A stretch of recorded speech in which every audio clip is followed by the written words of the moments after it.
personally impacted by the October 7 attack. In taking part in the March of the Living on this Yom HaShoah, you are marching at a time when growing wave of antisemitism yet again sweeping the world. But in truth, antisemitism never really disappeared. It simply lay barely hidden under the surface, waiting for the right time to strike again. But today, we gather together in Auschwitz-Birkenau. On Yom HaShoah, we are here to mourn our 6 million ancestors, 1/3 of the entire Jewish people, and 2/3 of the European Jewry were murdered in a most unprecedented genocide in all history. We proclaim to our enemies with a loud and clear voice, we shall not be defeated. We return here, year after year, to raise our voice against anti-Semitism and against all forms of racism and hatred, whether the victims are Jewish, Christians, Muslims, or all form of any other groups.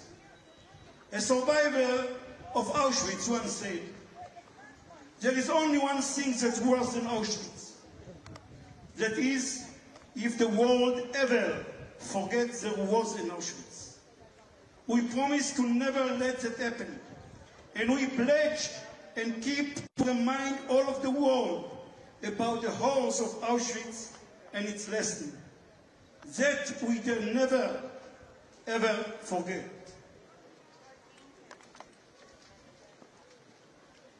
It is from this very place, from this blood-soaked earth, we call upon the world leaders and all decision makers to say loud and clear, and you can join it. Say no to anti-Semitism. Say no to anti-Semitism. Say no to anti-Semitism.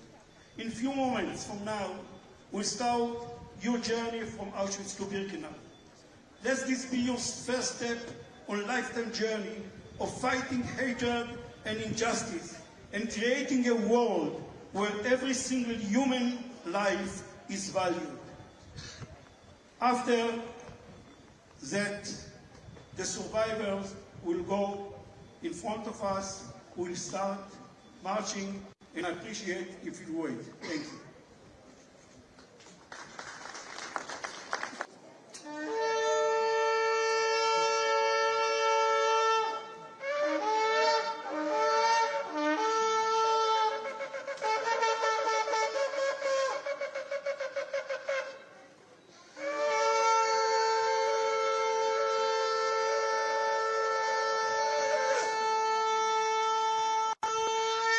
Let the march begin.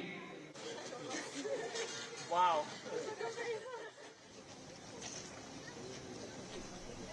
Participants are walking the 3.2-kilometer route from what was then called Auschwitz I to Auschwitz II, which is also known as the Birkenau extermination camp. Thousands of Jewish and non-Jewish students and adults from around the globe are marching alongside of survivors in memory of the 6 million Jews who were murdered in the Holocaust and in honor of those who survived. Those who are here will walk in the same footsteps that were taken by Jewish prisoners between Auschwitz to the Birkenau gas chambers, as well as the same route that was taken when the Nazi captors forced the prisoner population, the remaining prisoner population, onto death marches from the site near the end of the Second World War in attempts to flee the approaching Allied forces, I should say, to evade them. 6 of the 55 Holocaust survivors who are here today are also among a delegation of victims of the Hamas massacre in Israel. And they're here, and the ones who have joined us today have been personally impacted by the atrocities committed on October 7th in Israel. Earlier today, I spoke with the father of a young girl who was abducted on the 7th of October, Emily Hand. Earlier today, I spoke to Thomas, her father. This is Thomas Hand. Thomas, thank you for being with us today. You're the father of a young girl. She was 9 years old, Emily Hand, who was abducted by Hamas on the 7th of October and taken captive and held inside of Gaza for 50 days. Yeah, she was 8 years old when they took her, and she was 9 years old when they gave her back. What did she experience while she was there that you can share with us? Lack of food, lack of light, lack of freedom, lack of privacy. They had to endure a lot of uncomfortable things.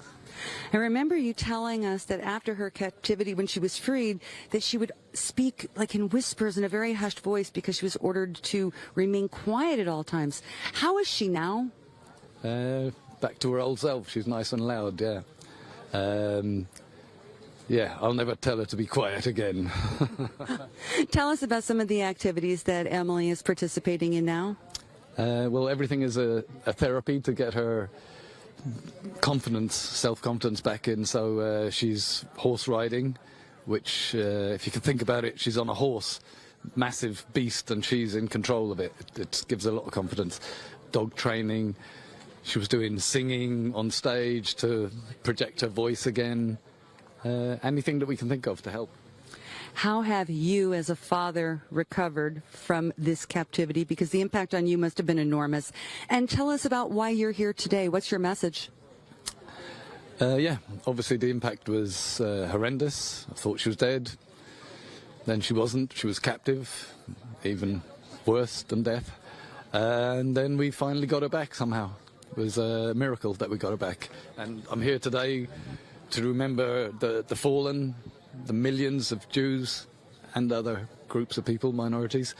But also it's very significant this year, particularly because we are living in the second Holocaust, the second genocide, attempted genocide. And we'll survive this as well. The Jews will always survive. What do you feel about the current surge of anti-Semitism that is sweeping the world right now? I'm sorry, but I hate the word anti-Semitism. It's too nice a word for it. It could be a lovely flower or a lovely butterfly. Have you seen an anti-Semite recently? Anyway,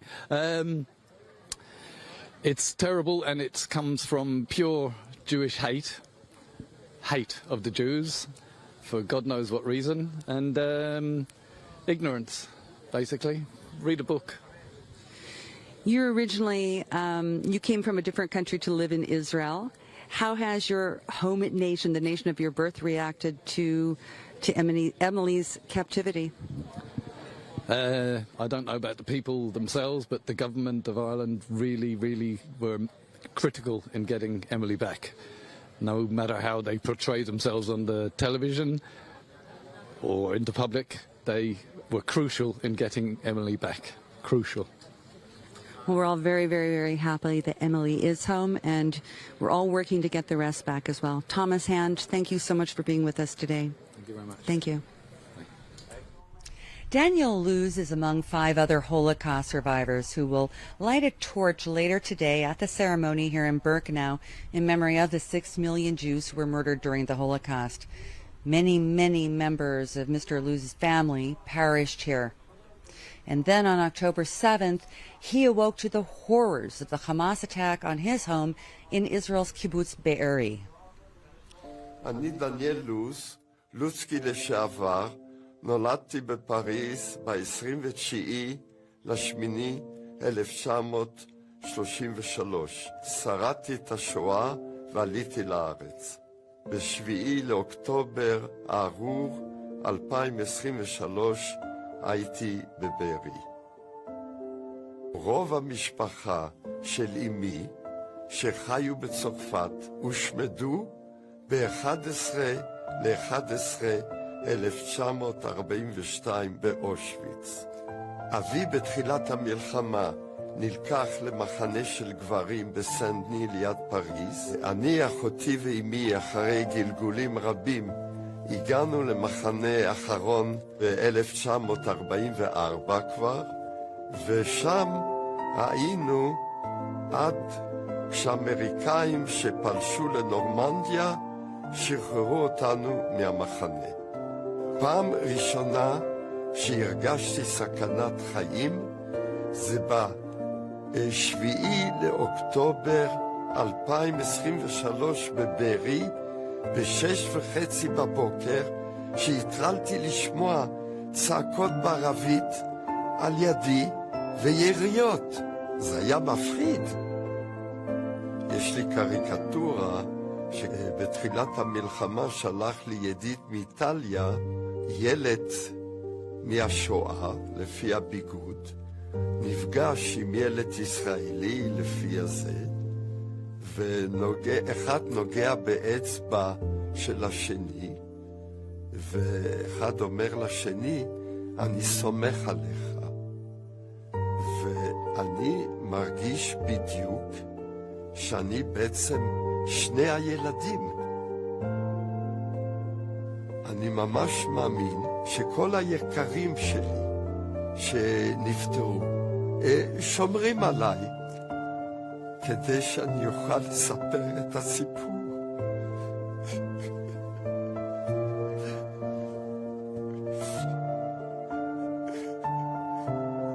את הסיפור שגם מה שהם עברו, כל אלה שלא היה להם המזל שלי.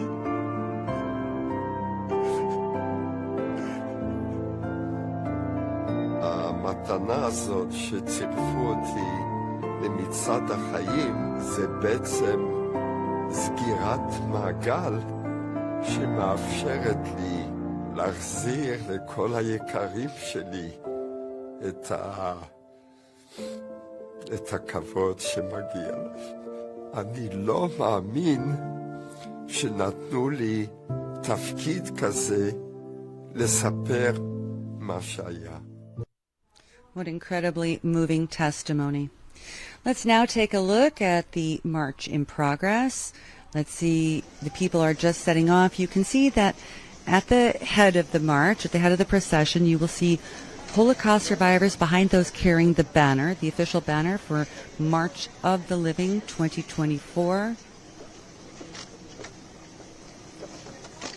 They're just now heading off from Auschwitz I to Auschwitz II, known as Birkenau as well.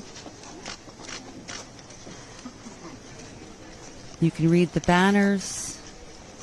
This one reading in both Hebrew and in English. The Jews are here to stay. Many people have draped themselves in the Israeli flag as a very direct sign of solidarity with the Jewish state. It's important to remember that the Holocaust ended in 1945 at the end of World War II. There was no Jewish state at that time. Israel was only created in 1948, the modern state of Israel.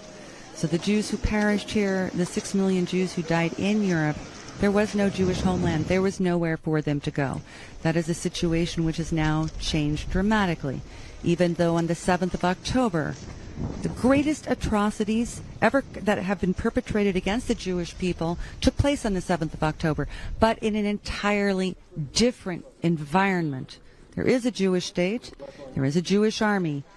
The Israel Defense Forces immediately began fighting back the same day as October 7th during the attacks and in full force within just hours afterward. The atrocities that were committed during the Holocaust gave rise to that call, never again.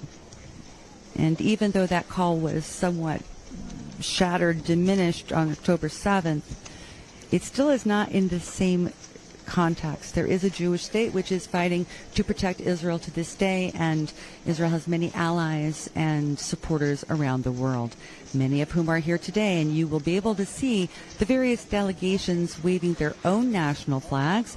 You'll see them from countries around the world, organizations around the world, leaders of organizations, adults, teenagers, everyone marching together to remember the Holocaust and to honor the Jewish state of Israel.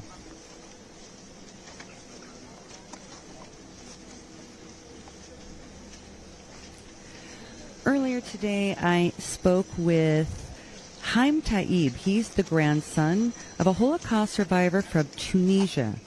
He is the founder and the president of the Mitrelli Group and the Menamodin Foundation, which has been taking a more active role in a different turn since the atrocities on October 7th.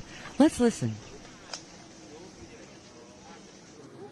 Joining me now is Chaim Taib, who is the founder and the president of the Mitrelli Group and the Menamodin Foundation, which is dedicated to preserving the memory of the Jews of Tunisia and North African countries who also suffered during the Holocaust, although this history is often overlooked.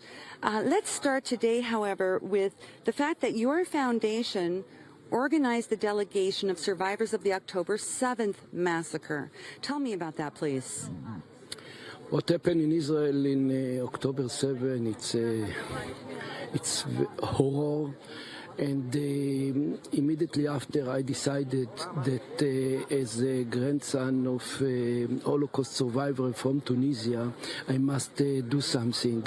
So we start help the cities and the kibbutzim in Gaza envelope to recover and to rebuild, and we take them to here to Auschwitz-Birkenau to march together with me, because I think have a connection between what happened in the Holocaust and what happened in Israel in October 7 attack.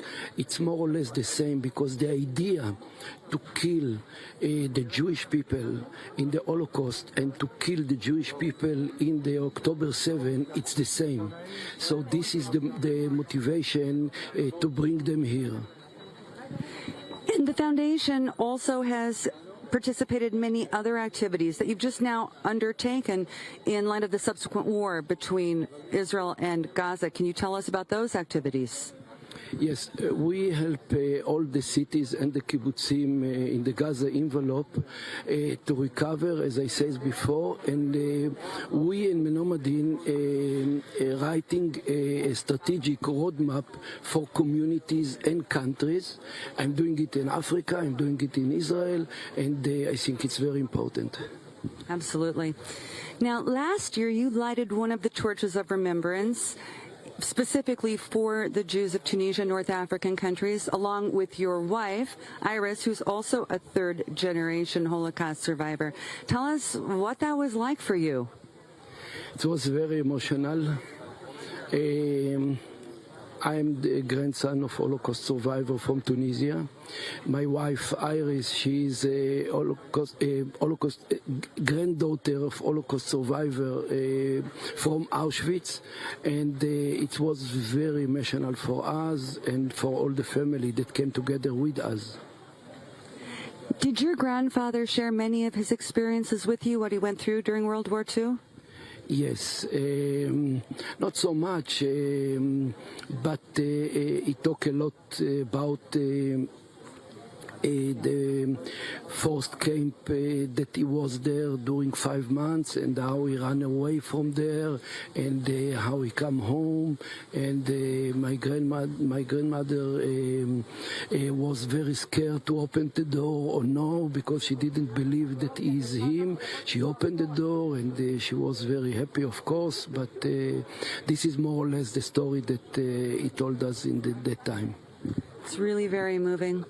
Thank you very, very much for joining us today, Chaim Taib. Thank you. As you can see, the march is proceeding. Again, it's a 3.2-kilometer route between the two camps. Auschwitz itself was a complex. It's important to realize that. Again, as I mentioned earlier, Auschwitz I was the main camp. And then there was Auschwitz II, which was Birkenau, which was exclusively an extermination camp. There was also something that was once called Auschwitz III, Monowitz, which is right outside, right nearby where we are today. That was primarily for forced labor. But there were at least another 37 sub-camps, satellites. Altogether, there were around 40 different camps where prisoners were forced to work, where they were incarcerated, where they were beaten to death or worked to death or starved to death, and then ultimately ended up in the crematoria around us. But so Auschwitz itself was enormous.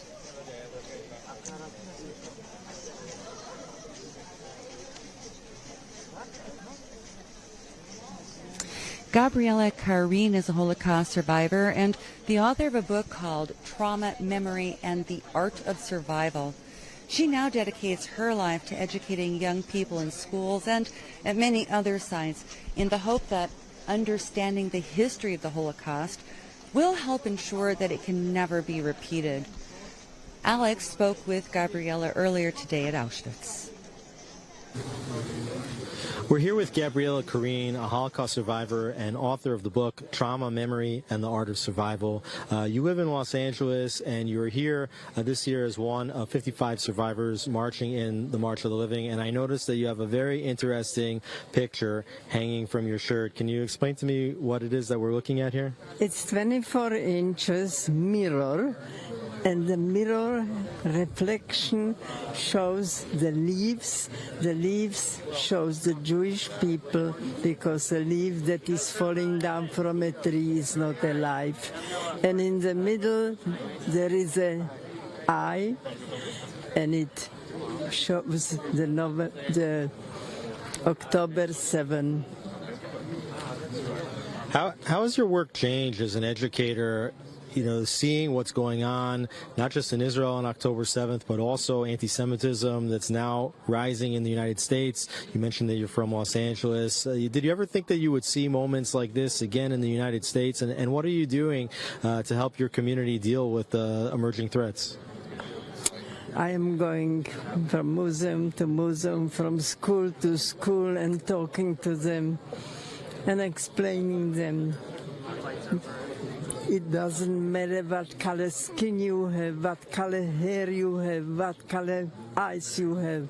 We are all the same people, and we don't have to love everybody, but we have to respect every person on this earth. We all have the right to be here. And it sounds like you have a bit of a hope inside of your voice that we can bring in a better time. Tell me what you've seen such horrific things, and we're starting to see it again. How do you remain optimistic in a time like this? I survived Holocaust, and I never thought it will happen something similar. But I'm hoping this went over. This will go over too. I am an optimist, yes.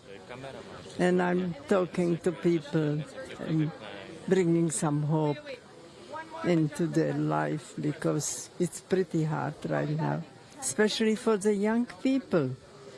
Absolutely. Gabriela Karin, thank you so much for what you're doing. Thank you for being here on this March of the Living. It's an incredible effort you've made to be here, and for bringing message of hope and peace and history to the next generations of Jews in the United States and elsewhere. Thank you for being with us on the March of the Living. Thank you. Thank you so much.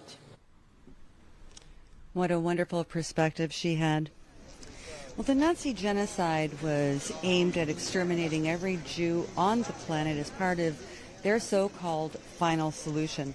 This evil plan was executed primarily between 1941 and 1945, when the Third Reich and its collaborators systematically murdered at least 6 million Jewish people, totaling about 2/3 of the population that had been living in Europe. This killing of all ages, infants, young children, boys, girls, parents, grand and even great-grandparents, was carried out by mass shootings by Einsatzgruppen, mobile killing units, and then the eventual construction of gas chambers at death camps. Most notably, those death camps were Auschwitz-Birkenau, Treblinka, Belzec, Sobibor, and Chelmno, all of which were in then what was occupied Poland.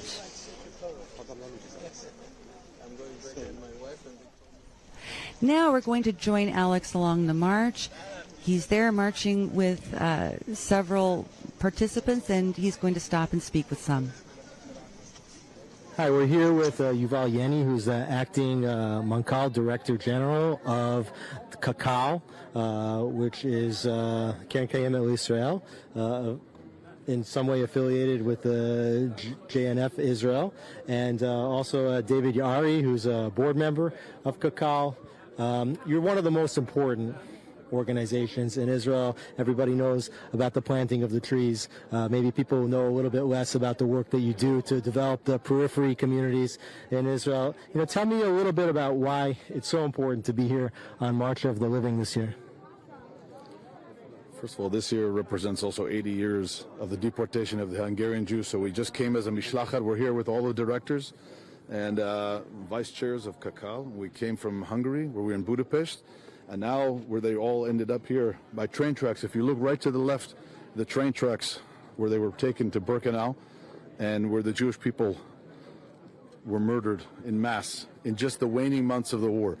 And so more than ever, what Kakal has done is put a lot of emphasis on education, on the next generation. And so coming here and making a statement with our education department and our team to make sure that the next generation understands the importance of not only never forgetting, but taking action in face of what's happening in the Jewish world. You want to tell me a little bit about what Kakal is doing since October 7th in Israel? Well, actually, since October 7th, Kakal is helping a lot to the people in the south and the communities also. First of all, we in the first months we took people outside to safe area to live there and be there and give them educational activities. In addition, 2 weeks ago we decided to cooperate with the state to build transition to the Kfar Aza village to Kibbutz Ruchama, and it's a mega project that we are entering as we speak.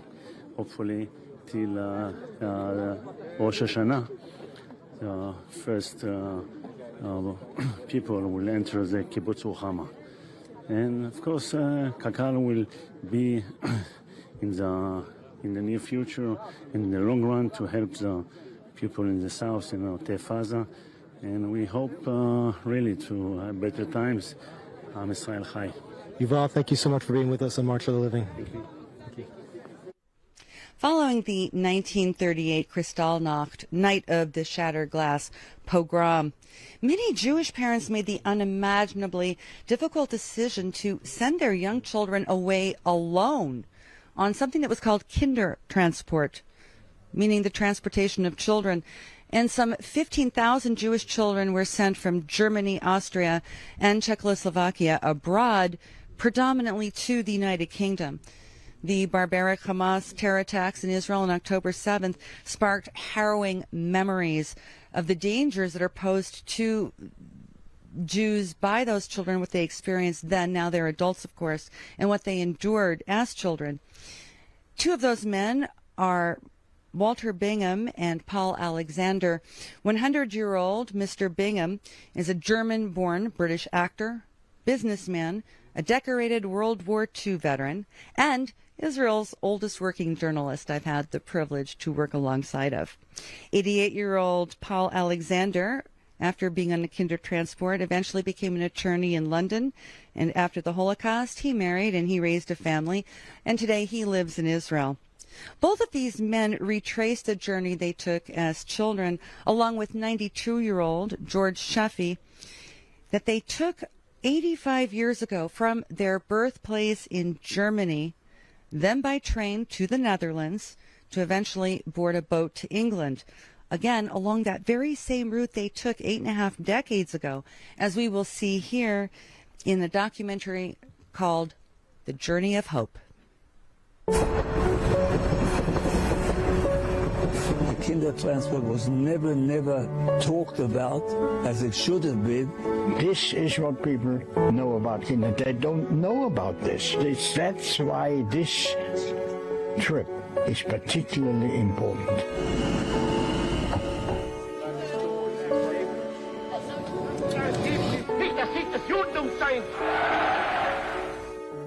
The Nazis came to power and immediately it changed. We were trapped. It was a slow strangulation of Jewish life.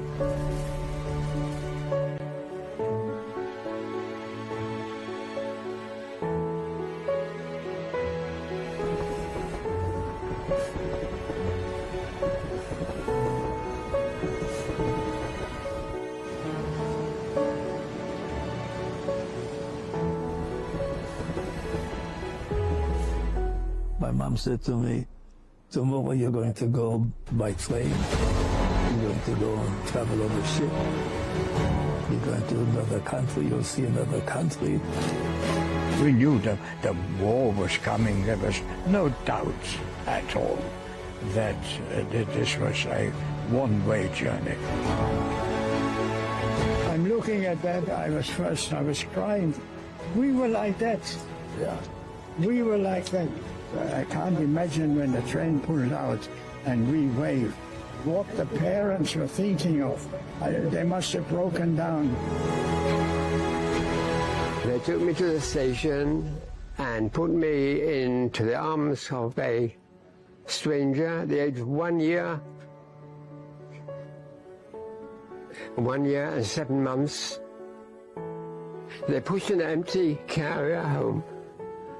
Who knows what went through their minds. The tragedy of the Holocaust is not only Auschwitz and Birkenau.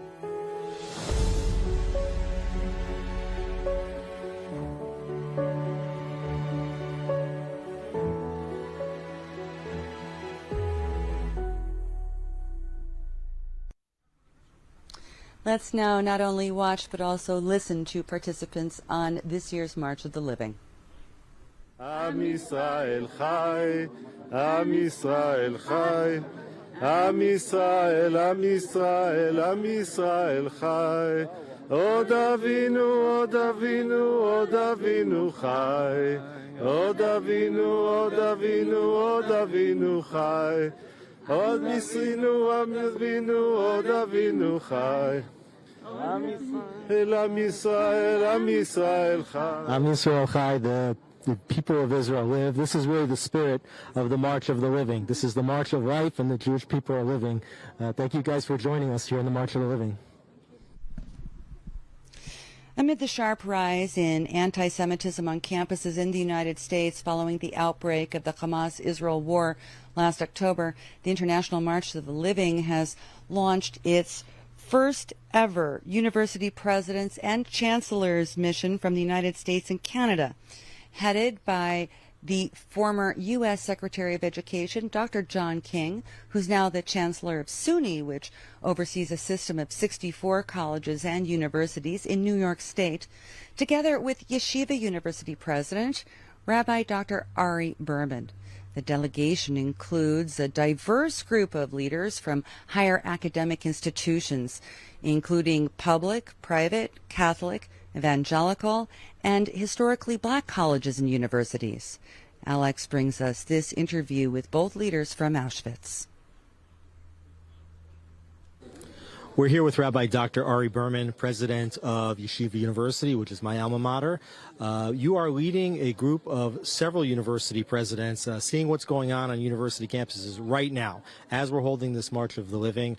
Tell me, what is the meaning of having this march at this time with these university presidents, and what's your message to these presidents? Yeah, thank you so much, Alex. Look, there's a rising tide of anti-Semitism across the world, especially on college campuses. We're here as university presidents on the place where the greatest horror in the history of humanity took place, to recognize that unchecked hate leads to clear and present danger.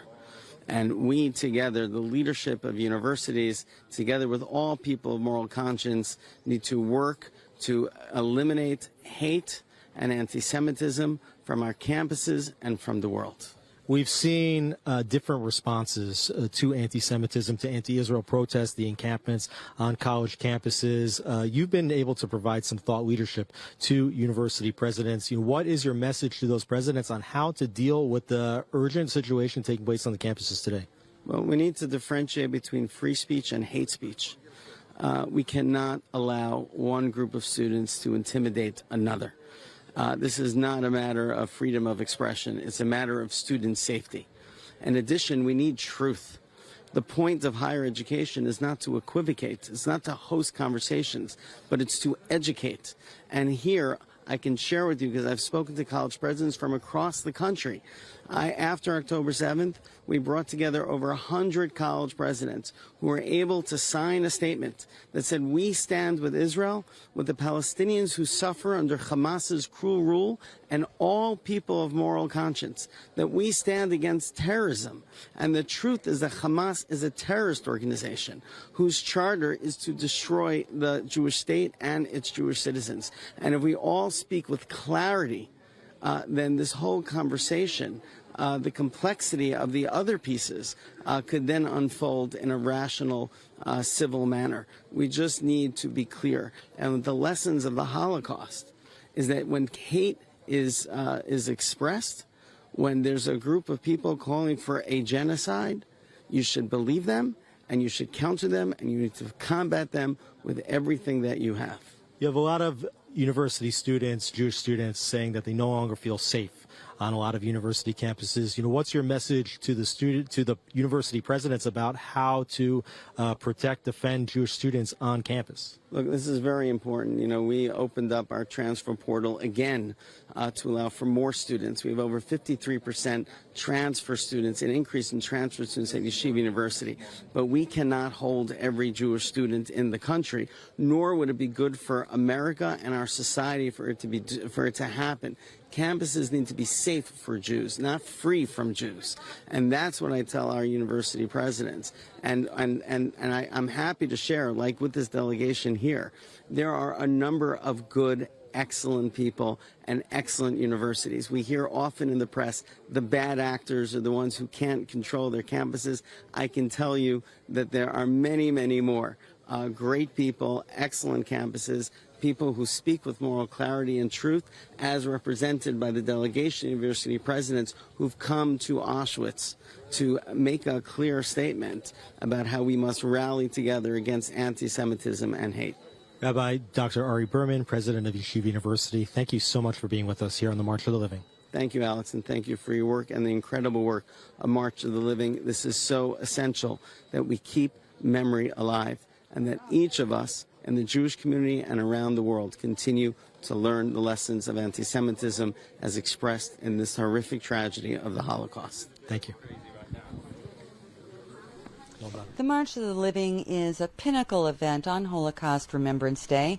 Since 1988, over 300,000 participants have marched from Auschwitz I to Auschwitz II Birkenau in tribute of the immense loss suffered by the Jewish people and, indeed, all of humanity.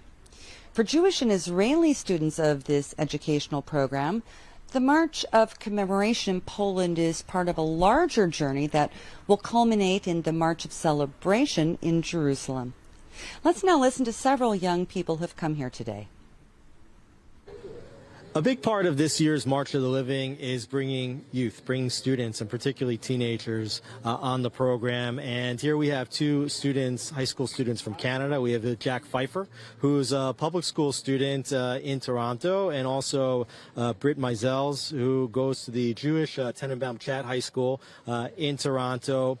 Tell me, what meaning does this trip have for you as a Jew, and also what meaning does it have for you now after October 7th? Well, my grandfather, Isaac Meisels, was a Holocaust survivor. He survived with his brother, miraculously, and he came to Canada. So as a Jew with roots to the Holocaust, roots to Poland, it's so crazy to be here. And honestly, I felt like I would be so upset and miserable in Poland, but around everyone here, I feel so strong. There's such a sense of liberty, and I think that's why I'm here, for the sense of liberty that I'm getting. And as a Jew, after October 7th, it's so important for us to march today for those who cannot, those in captivity, those who have passed away. It's just so important to march for the people who aren't here to march with us. Yeah, I see that you're both wearing necklaces that you're actually marching on behalf of survivors that couldn't participate on the march, unfortunately.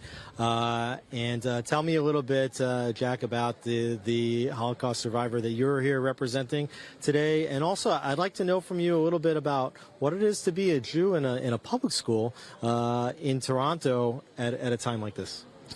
Thank you very much. So, first of all, I'm marching for my great-grandmother, who is still alive today, standing at 94 years old.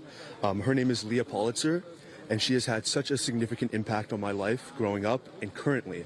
And growing up and hearing these stories about her experience means so much to me. And being here and being able to experience, she was actually in this camp. She was in Auschwitz and survived. And being here and seeing this sign that I've heard so much about is enlightening and means so much to me. What did she want you to take away from this trip? So she doesn't really like to talk about her experience much because it's very traumatic for her. But she wants me to understand and feel what her and the rest of my family had went through at the time, and understand how and understand the pain and hardships that they went through in the time. How big is Holocaust education for teenagers especially? Are teenagers able to relate to what happened here about 80 years ago? Well, the thing is, when I grew up, I went to a middle school that taught us Yiddish, actually, and it was such a big part of my Holocaust education journey because it made us relate to everyone, really, that grew up at this time, especially because my grandfather also spoke Yiddish, and so does my grandmother. And it's relatable. It's our heritage. It's our people.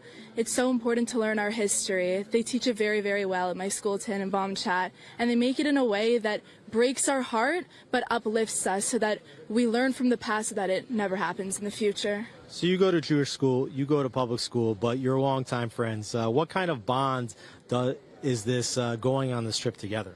So going on this trip together, it means a lot.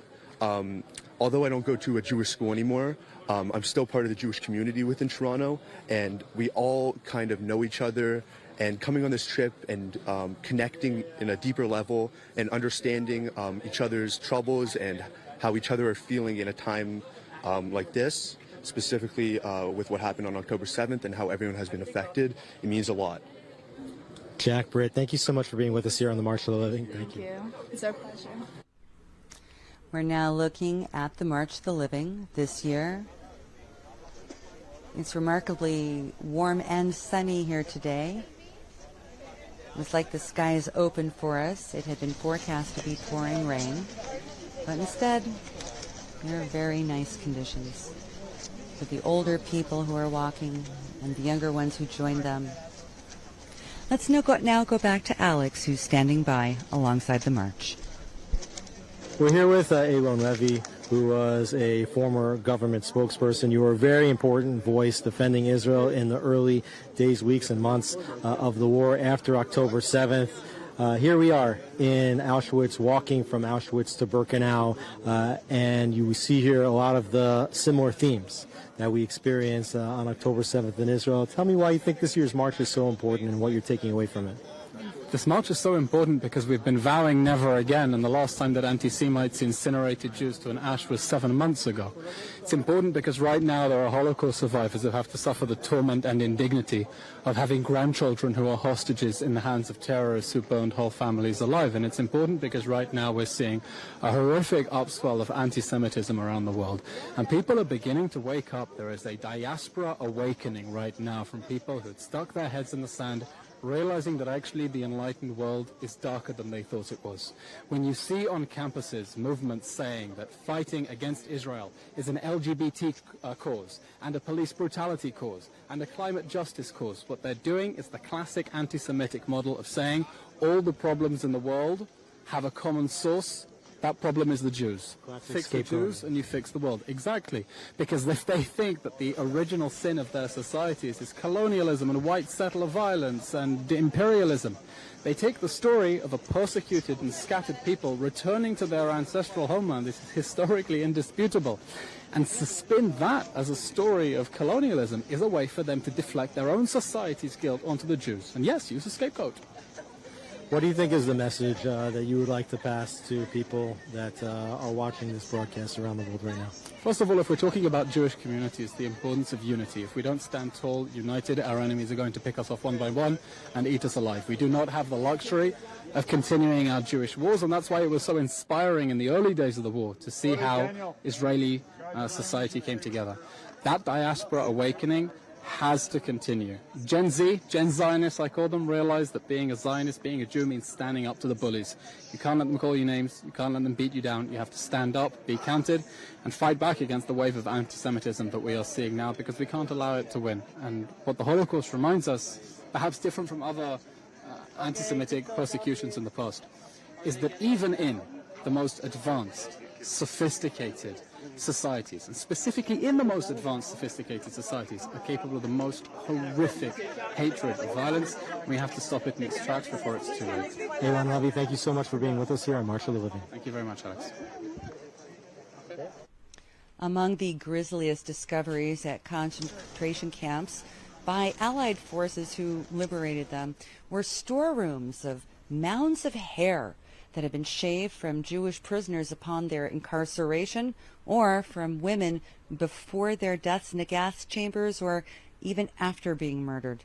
This hair was actually collected by the Nazi SS to be sold to German companies as raw materials for a variety of purposes. Bales of hair cloth and nearly 2 tons of human hair removed from an estimated 40,000 victims are on exhibit at the Auschwitz Memorial still today.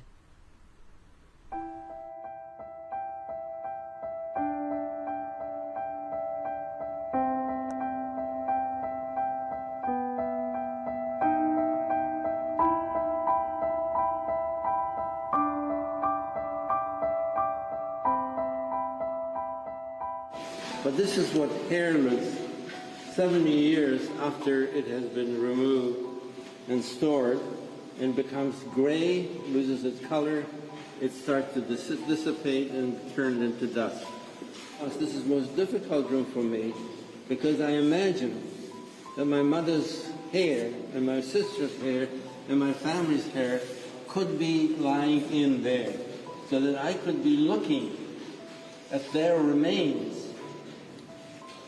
And it reminds me of what happened. It reminds me of what the Nazis did to our people, 6 million. And 6 million is difficult to conceive because, and I want you to remember that it was one sister, one mother, one brother, a sister, an uncle, an aunt, a grandparent, one person at a time, 6 million times. This is what it means. One person at a time. Here with Doron Almog, who is the chairman of the Jewish Agency for Israel, which is one of the largest non-governmental agencies. The biggest NGO of the Jewish people. As a matter of fact, it's like the government of all the Jews in the world. According to Halakha, about 16 million Jews, half of them in Israel, half of them overseas. Not according to Halakha, according to law of return, about 25 million Jews. Amazing. And today in Jewish communities, we're seeing a lot of difficulties with regard to engagement, affiliation, but also security. And can you tell me a little bit about how you're working with local diaspora Jewish communities around the world in order to increase engagement at this time, in order to keep communities unified and safe? First of all, Jewish Agency having 3 roles, 3 main missions. The first mission is connecting all the Jewish communities all over the world in 65 countries. We have an array of about 2,600 emissaries, shlichim, among them shinshinim. In the United States alone, we have about 350 shlichim, about 100 in campus and university, facing the rise of anti-Semitism and encouraging the Jewish students. And I think, above all, bring pride to every Jew in the world, despite the sorrow, the grief, the Memorial Day for Holocaust. We need to be very proud on being Jew. And Jewish education, Jewish identity, this is our main mission, to empower and enhance the Jewish identity and the Israeli pride, Israeli culture. and the place of the State of Israel for every Jew in the world. You know, the State of Israel is a kind of guarantee for every Jew in the world. And we are here in Auschwitz, and it's a place to say that without State of Israel, we are much weaker. Together, we are stronger. And the State of Israel is a kind of guarantee. It's a kind of mission to consolidate Jews. Also, kibbutz galuyot is a mission. In gathering of the exiles. Gathering the exile, gathering those who are overseas.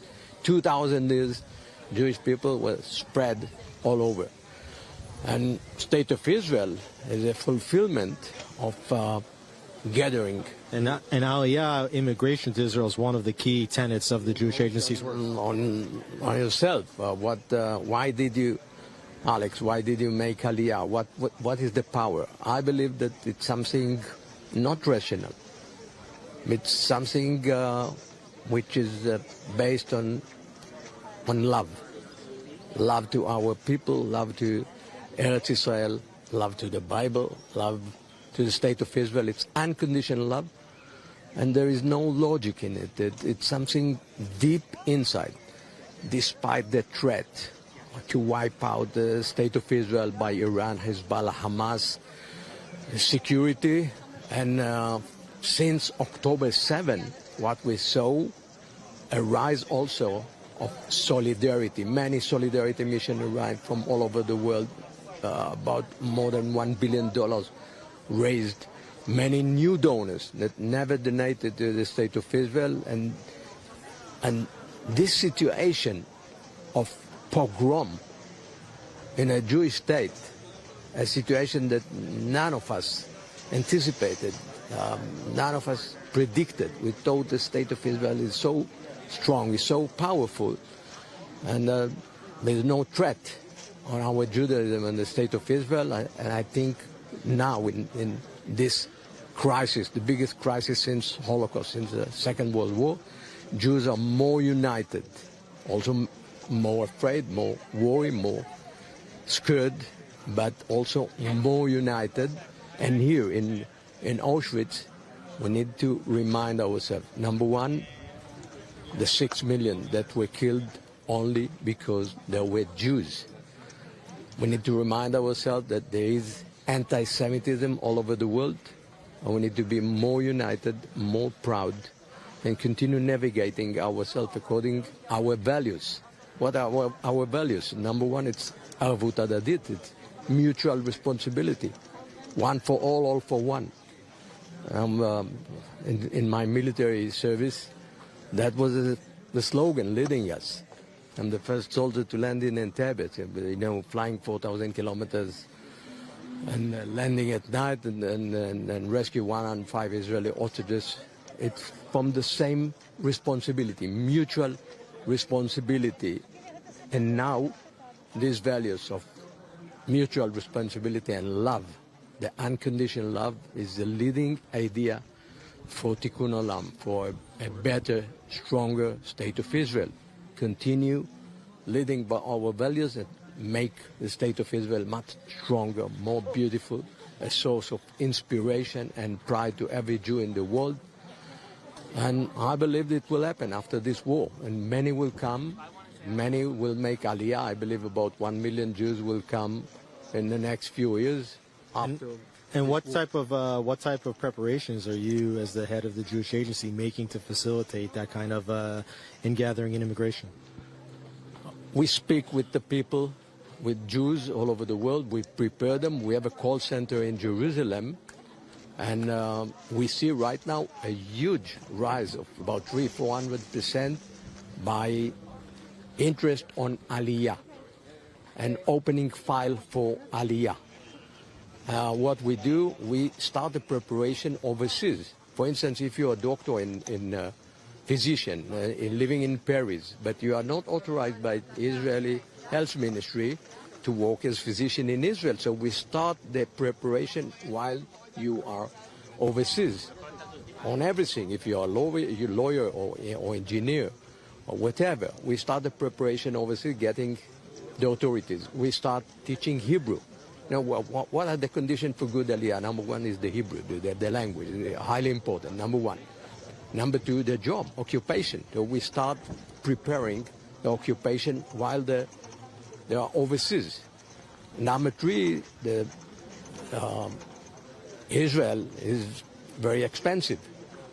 And also we need to assist the new Olim by reducing life standard, or maybe focus on buying house or apartment. So these are the main issues that Jewish Agency right now focus.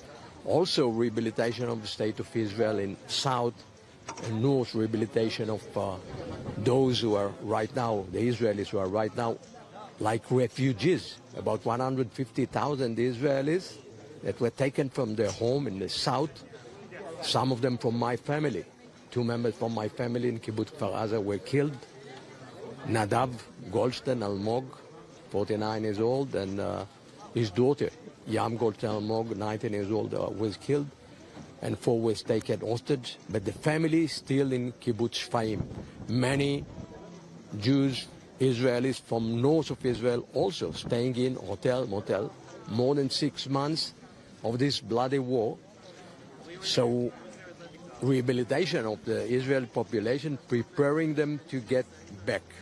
It's about small business support for soldiers. It's about victims of terror support. We give cash money to those victims of terror, 4,000 shekel, and more 25,000 shekel later. Resilience and mental treatment. We do a lot. Jewish Agency, more partnership. We do all over the world and mainly in Israel right now for continue building our beloved country. So state in the world. Working inside Israel and outside Israel around the world, you really do have your work cut out for you, especially at this time. Doron Almog, chairman of the Jewish Agency for Israel, thank you so much for being with us here on the March for the Living. Thank you, Alex. Maybe another point there, I must personally remind us.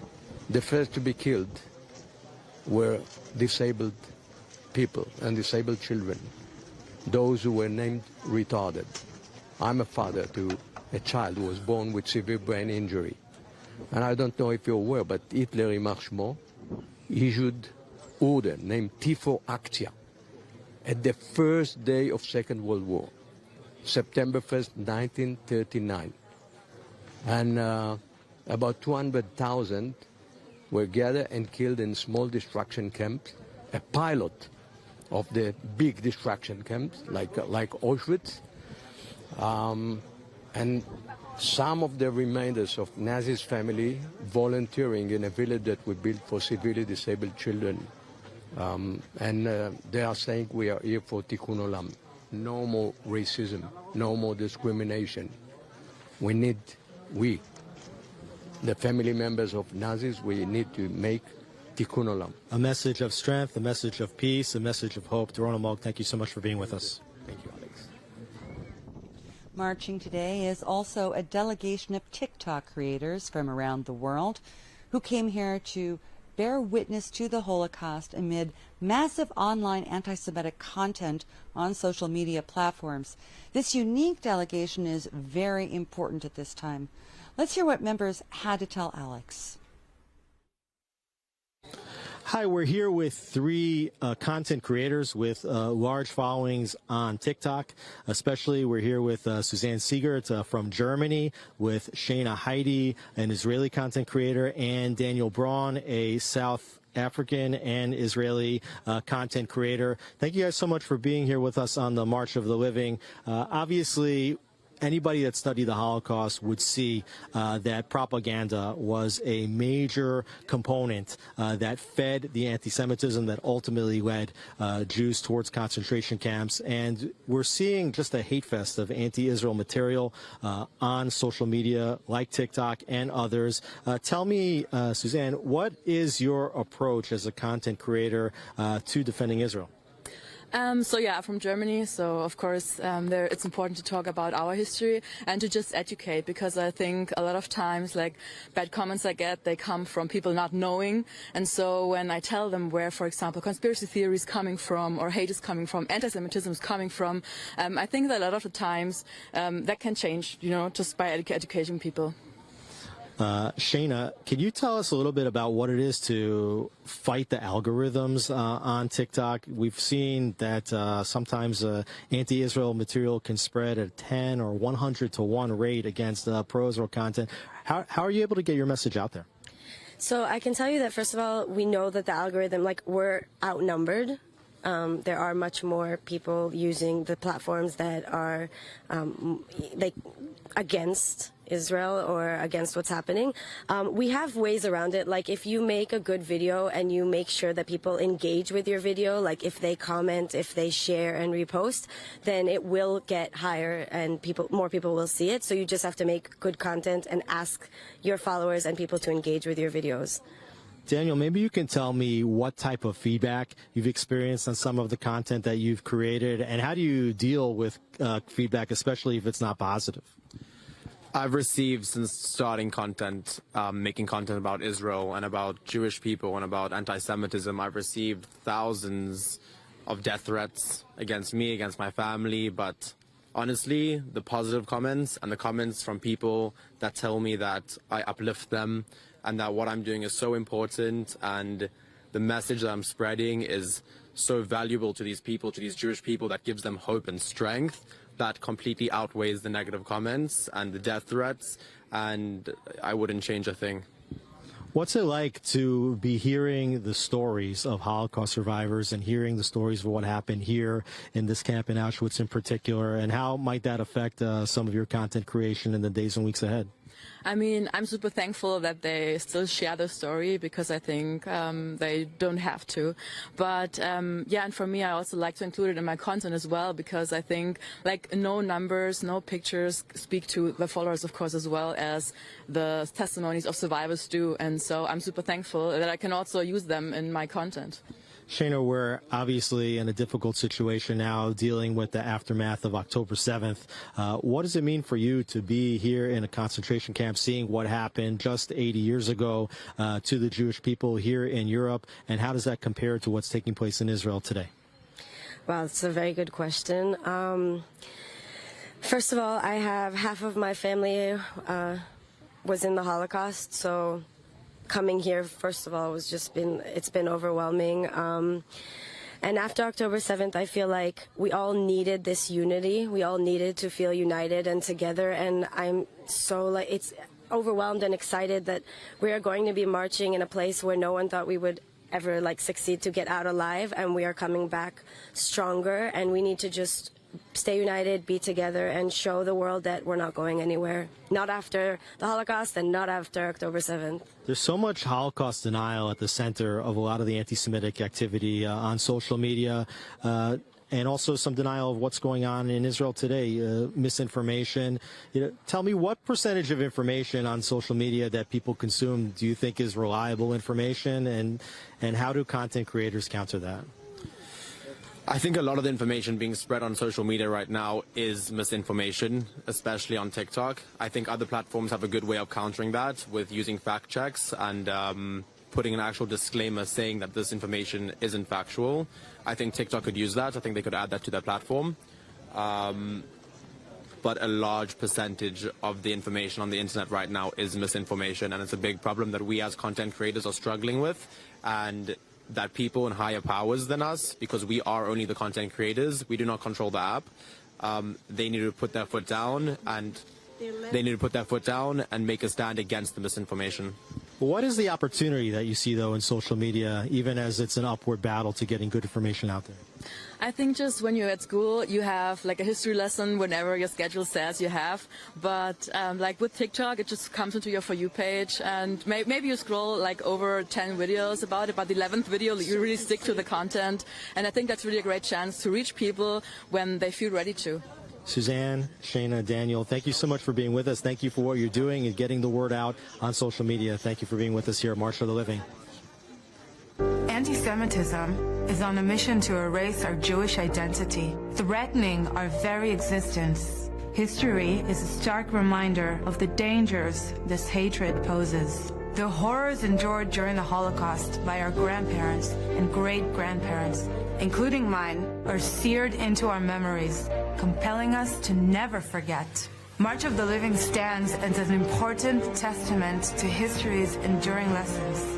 Last year, I was fortunate to take part in the march together with individuals from diverse backgrounds to bear witness to the consequences of unchecked hatred and anti-Semitism. To secure our future, we must learn from the past. Supporting March of the Living is supporting the fight against anti-Semitism. The time for your support is now. If you notice, the March of the Living has just entered the grounds of Birkenau. Just over my shoulder, they're just now coming in. You can see the former Nazi guard towers also right behind me. They're marching along the railway tracks, which were constructed particularly for the selection and the bringing of Hungarian Jews, specifically here to Birkenau, directly to their deaths. So the marchers are marching along those train tracks, and one of the cattle cars left from that era to transport those unfortunate people is still also off to the side. So it's a very somber march that people are participating in, yet there are glimpses of joy because, once again, this is the March of the Living. This is the march for people to remember such a terrible time and those who perished, but also it's a renewal of life and a continuation of the people who bear witness. We've learned from Holocaust survivors. We've come to these grounds to see it ourselves because you can study a lot about the Holocaust, but it's still very different to come to Auschwitz and Birkenau. And one thing you can't see, but right off on each side of where I am sitting right now are gas chambers and crematoria that were blown up. It's Crematoria 1 and Crematoria 2 are on either side of me. The Nazis blew them up before leaving in attempts to hide some of their crimes, but they didn't have time to eradicate all of the remainders, so you can actually see steps going down into chambers where the victims were forced to undress, then step a little further where they were gassed, and a little bit after that there were crematoria that were built, and the remainder is all around us. Let's now join Alex, who is marching with today's participants.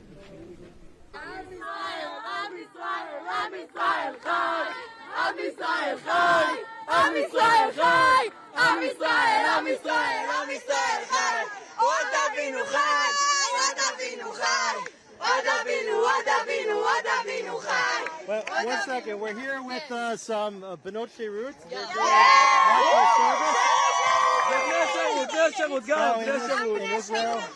In Israel, that a lot of women, young women, they go to national service in lieu of army service, and they're doing all kind of frameworks throughout the country. Now you guys are here on the March of the Living. It's a special time to be in Israel after October 7th.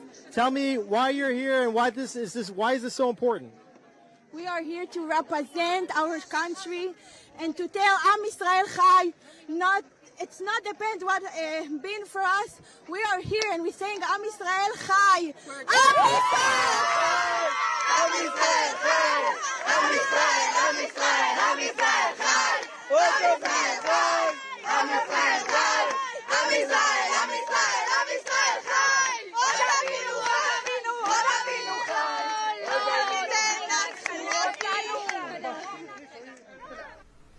That was a perfect example of the joy that you can catch glimpses of.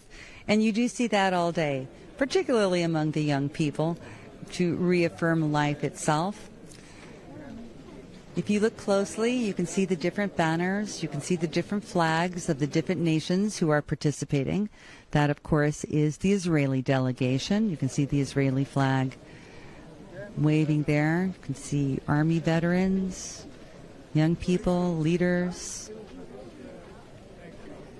They're now approaching where the ceremony will take place this afternoon, again along the railways. You can also see the Nazi guard towers, the barbed wire. That was electric barbed wire at one time. Anyone who touched it would be electrocuted to prevent escape. And of course, the infamous gate. When most people think of the Holocaust, they think of that gate. Here now we have another delegation, also from Israel.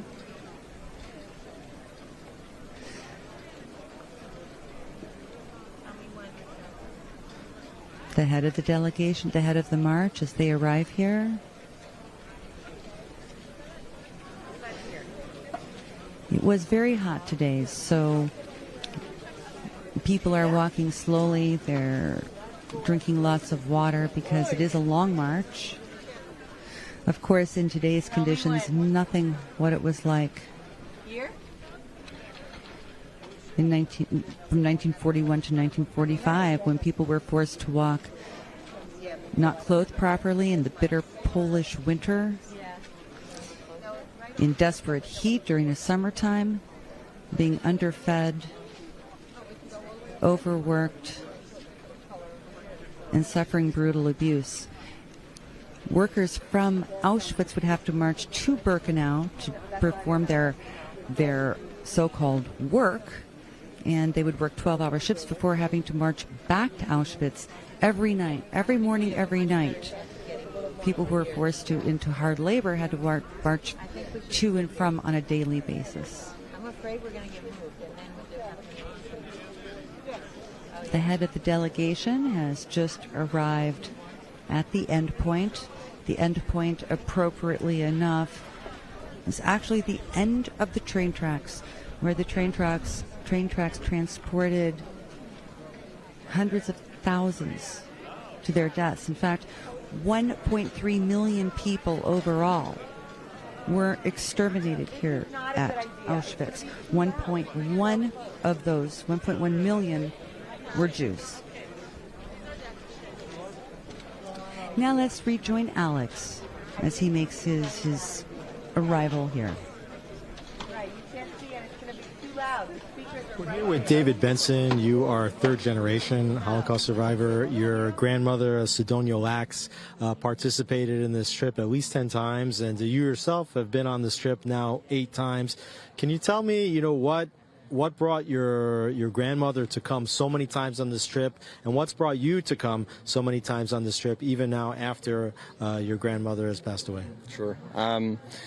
I think it really, starting with my grandmother, the importance of coming on the trip and really bearing witness to everything else, including her own experience, obviously, but telling her experience firsthand to all the kids that come. I think my drive to come on the trip as well is very similar. I was with her in 2013 for the first time, and I made a commitment to her right in that moment that we were walking together in Majdanek, actually, and I committed to her that I would come back with her every year when she wanted to come, and when she wasn't able to, that I would come in her place. So I do that now. She passed 2 years ago, and I come on her behalf and I tell her story, as I did this morning, and I march on her behalf. Does it feel different this year? It feels different every year. I think every trip is a unique experience. Every trip, every kind of time I come here, I get something new from it. But I think definitely this year is unique for sure. And what's your message to people when you tell your grandmother's story?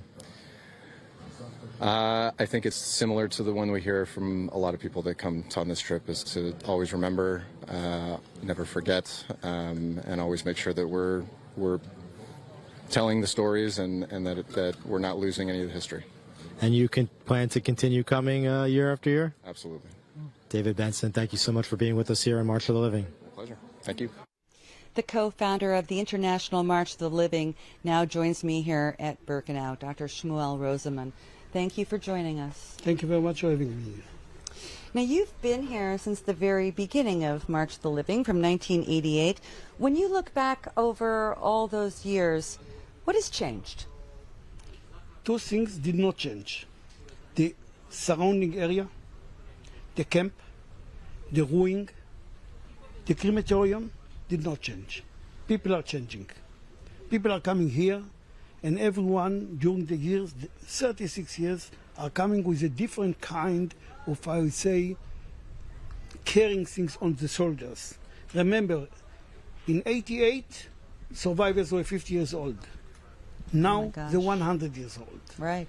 And during this period of time, everyone gave his story message to different levels of people, and this changed. How has that affected the entire mission of the International March of the Living? Every year it's become more stronger. Every year we are getting far from the end of Second World War, from the Holocaust time, and every time you hear more stories in one end, but the diminishing of the survivors. Right. So in this interim, we get more stories, more things from the second generation, and people become much more attached to what is so-called an history of the Holocaust. What causes you the greatest concern about these changes that you've just outlined for us? My major concern is that sometimes I have the feelings that I failed, that we failed. We had more than 300,000 people here during this time. That's right. I'm assuming they outreached millions of people. So you would say, you are investing so much, energy, education, everything. Right. The world will change a little bit. And look around. Antisemitism sweeping all over the world. Hate, etc. So maybe we failed. Maybe we did not transfer the message what it's supposed to be. Because hate, bitter, and anti-Semitism is prevailed more than it was 10 years ago. I would like to just offer you a brief glimpse into how you have not failed. And that is my own personal story. My daughter attended March of the Living, transformed her life. She did it in 2011 as an Israeli teenager. Last year I came, my son came with me. It really, I think, impacted his life. And then I won't say who, but one of my producers who's here today met his wife because she came on March of the Living. His entire family wouldn't be here. So I'm going to say I understand your concern, but even in my personal surroundings, by people who are present on this stage, our lives were touched by March of the Living. I'm very glad about your remark because, when I said what I said before, I knew that you are going to say, hey, you cannot finish with a gloomy world. No, I'm a very optimistic person. But I'm saying, if this is the fact, it means we did not do enough. And the reasons that we are not doing enough, because we have to bring more in people, Jews and non-Jews alike. And I think more and more people come. And going back to the community and become influencers in all over places, this can be something, a kind of a light in the end of the tunnel. The new technology, the emergence of all the new technology must be very encouraging to you. Yeah, absolutely. We are outreaching millions of people in social media and other kind of things. Yeah. I mean, the fact there are TikTokers here today, TikTokers, they have a huge reach. Yeah. Pardon me. Can you share one special moment, something that over the years has remained with you that truly did impact you? Yes. One day, it was a soldier, a veteran, American veteran, which was Polish. Okay? And he was 75 years old. And here he said, I lost my entire family, 77 people from my entire family. And I did not, in this coming what we said before, I did not lose faith. And he got up and told the people, see me, I don't have anyone in the world. And I became a soldier, and I tried to do something to help some other people. I think what you're looking around is giving you, if we talk about off, a kind of, you are paving certain ways that people still believe that it's a chance that each other will say chazak, strong, strength, and the two ends will come together, and maybe we'll be able to prevail. From your lips to God's ears. Strength together. Thanks. Dr. Shmuel Rosenman, It's been a pleasure. This is the strength. Thank you for being here today. Let's now return to Alex. Let's look at the march and the people as they arrive.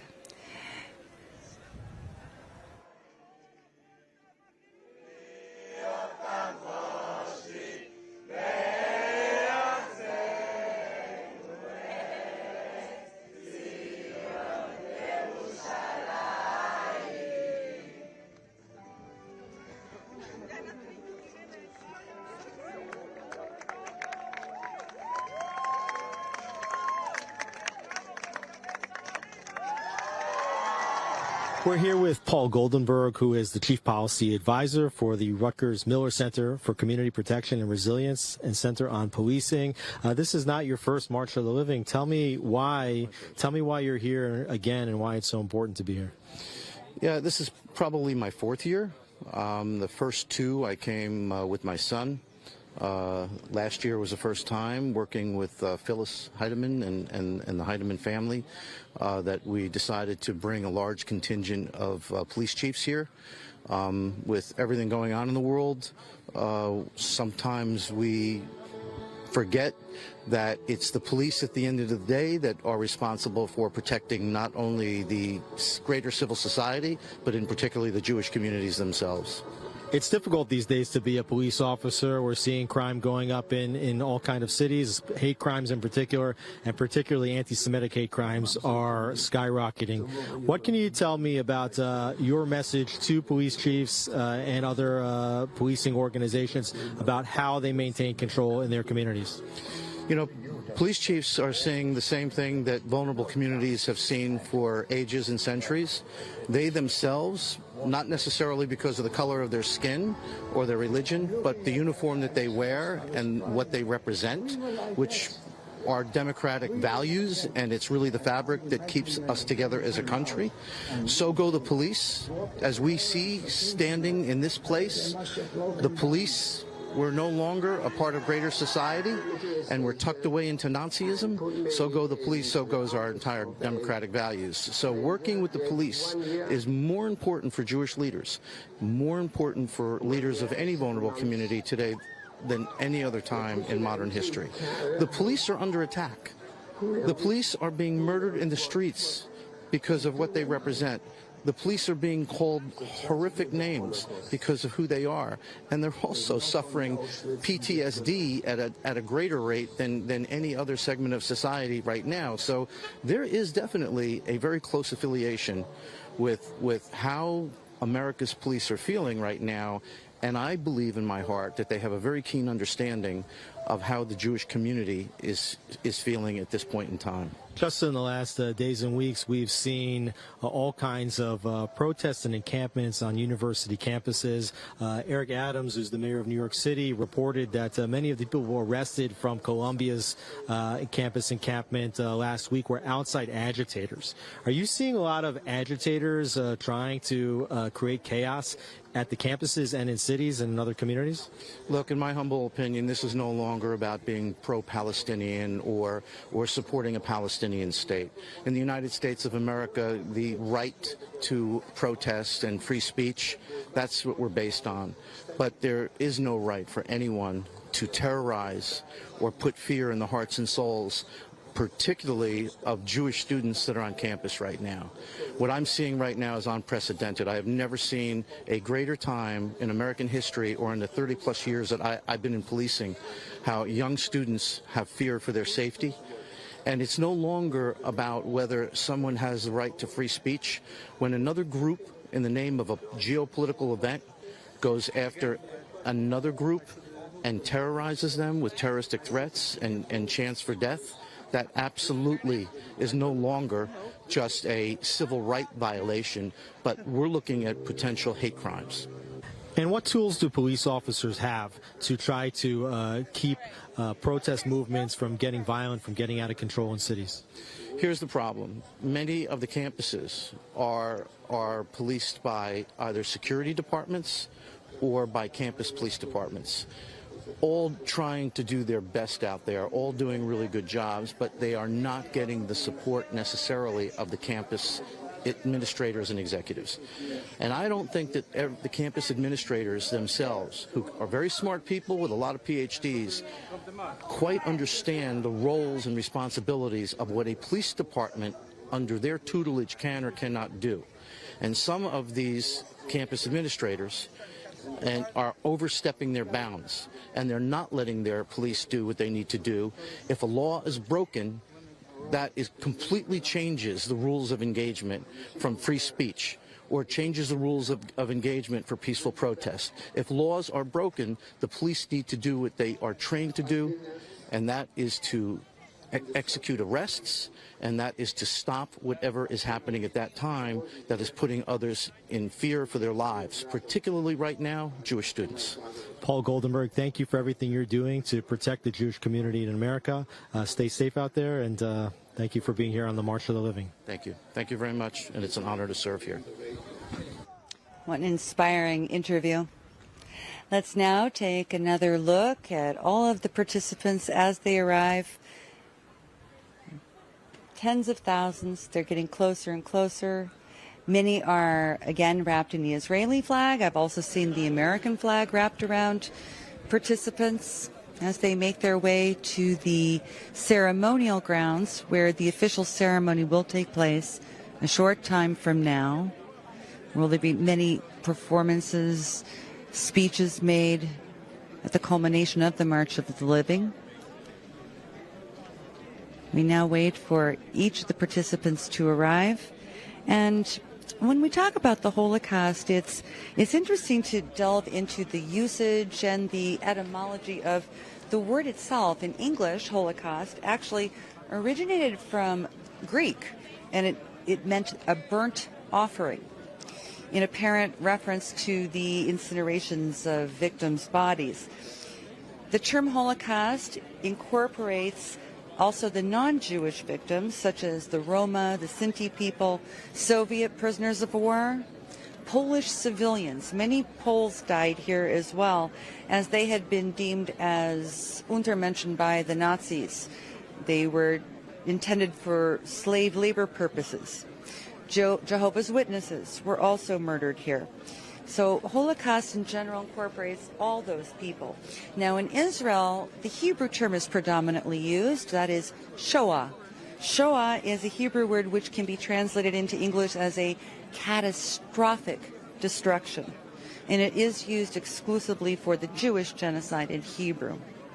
Now the Nazis, the perpetrators, of course, used the term final solution in their attempts to eradicate every last Jew on earth. They called it the final solution to the Jewish question. Let's now go to another interview that Alex carried out this morning at Auschwitz. We're here with Ellen Gaminder. You are the daughter of Bob Gaminder. You're also a good friend with Gabriella Karine, who we just interviewed here on this program. This is your second March of the Living. Tell me what brings you here again?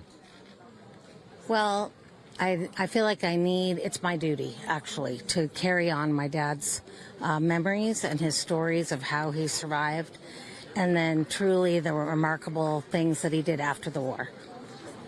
And what did he do after the war to help spread memory of the Holocaust? So while my grandparents were alive, he didn't really speak. After they passed away, he became a teacher at the age of 70 and started speaking at junior high schools and high schools. And then, as time goes on, there are less and less survivors. So he and Gabriella became the celebrity Holocaust survivor couple, and they were speaking all over the world, really. And now, as a second-generation Holocaust survivor, do you feel that the torch has been passed over to you, and how do you bear that responsibility? It's really tough. I thought my dad did such a great job. How will I ever do it? But I told his story the other night, and it gets smoother each time. I do feel the obligation to keep the memories going. And how does coming on a trip like March of the Living help you in your campaign to spread Holocaust education? Well, I think that just even coming here is enough. And just being able to tell other people what it's like, truly. Ellen Gaminder, thank you so much for being with us here on March of the Living. Thank you so much. As I mentioned earlier, we are now on each side of where I am sitting, and you can't quite see them, but are the remains of two of the crematoria that were in Birkenau. It's interesting to note that altogether there were 5 crematoria in Auschwitz-Birkenau that all operated at different times, sometimes simultaneously. There were even plans for a 6th, but there wasn't enough time for the Nazis to construct that before the end of the war. Historians say that at a maximum, around 12,000 people at a time could be gassed during the peak of the killing, while the crematoria were capable of burning 4,416 corpses per day. 1,440 in each of the crematoria 2 and 3, and 768 in each of the crematoria 4 and 5. It's beyond comprehension. Another thing that's interesting to note is that we refer to today as Holocaust Remembrance Day, but it is only in Israel. The rest of the world marks International Holocaust Day on January 27th. The reason is that the Israeli Remembrance Day is marked according to the Hebrew calendar, and today is the 27th of Nisan. The International Holocaust Day was chosen for the dates to commemorate the date that Auschwitz and Birkenau were liberated by the approaching Soviet troops on the 27th of January 1945. Now we return to another interview that Alex Trayman brings us. We're here with Ziv Zellinger, who's the senior emissary for the Jewish Agency for Israel. You oversee campus emissaries in Europe. And we have here Emma Sherrard, who is the incoming Holocaust educator for the Union of Jewish Students. You're in London, but you're overseeing Holocaust education across the UK college campuses. Thank you so much for coming on March of the Living. We are seeing now how difficult it is for students on university campuses around the world to express pro-Israel positions, to even feel safe as Jews on campus. Tell me how your work has changed since October 7th.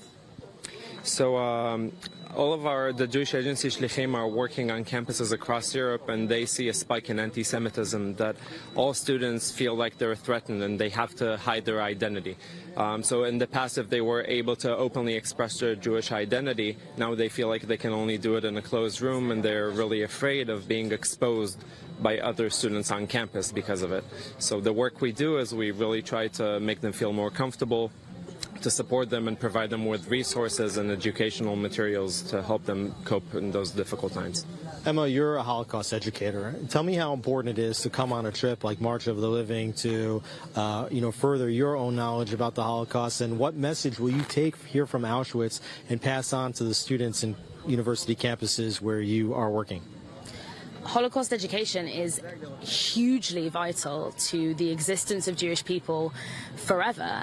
We are currently standing in a place of pure destruction and misery and defeat, and instead we have thousands of Jewish people here who are celebrating the fact that we're still alive, and we have Holocaust survivors here to show us that message. And I think the biggest thing that we can learn from that is be proud, stand up, be loud. Students shouldn't be afraid. If we're hiding our identity, we need to do our best to make sure that we aren't afraid and that actually something like this never happens again.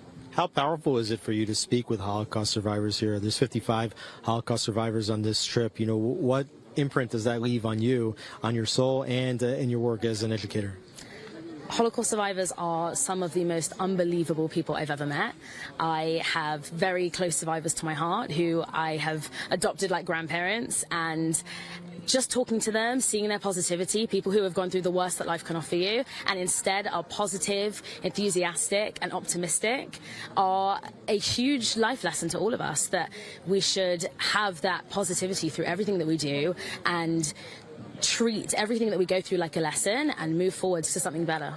Ziv, how many emissaries do you have across Europe, and what kind of tools are you able to give them to help Jewish students? So across Europe we have 10, but all over the world we have over 100, majority of them in the United States.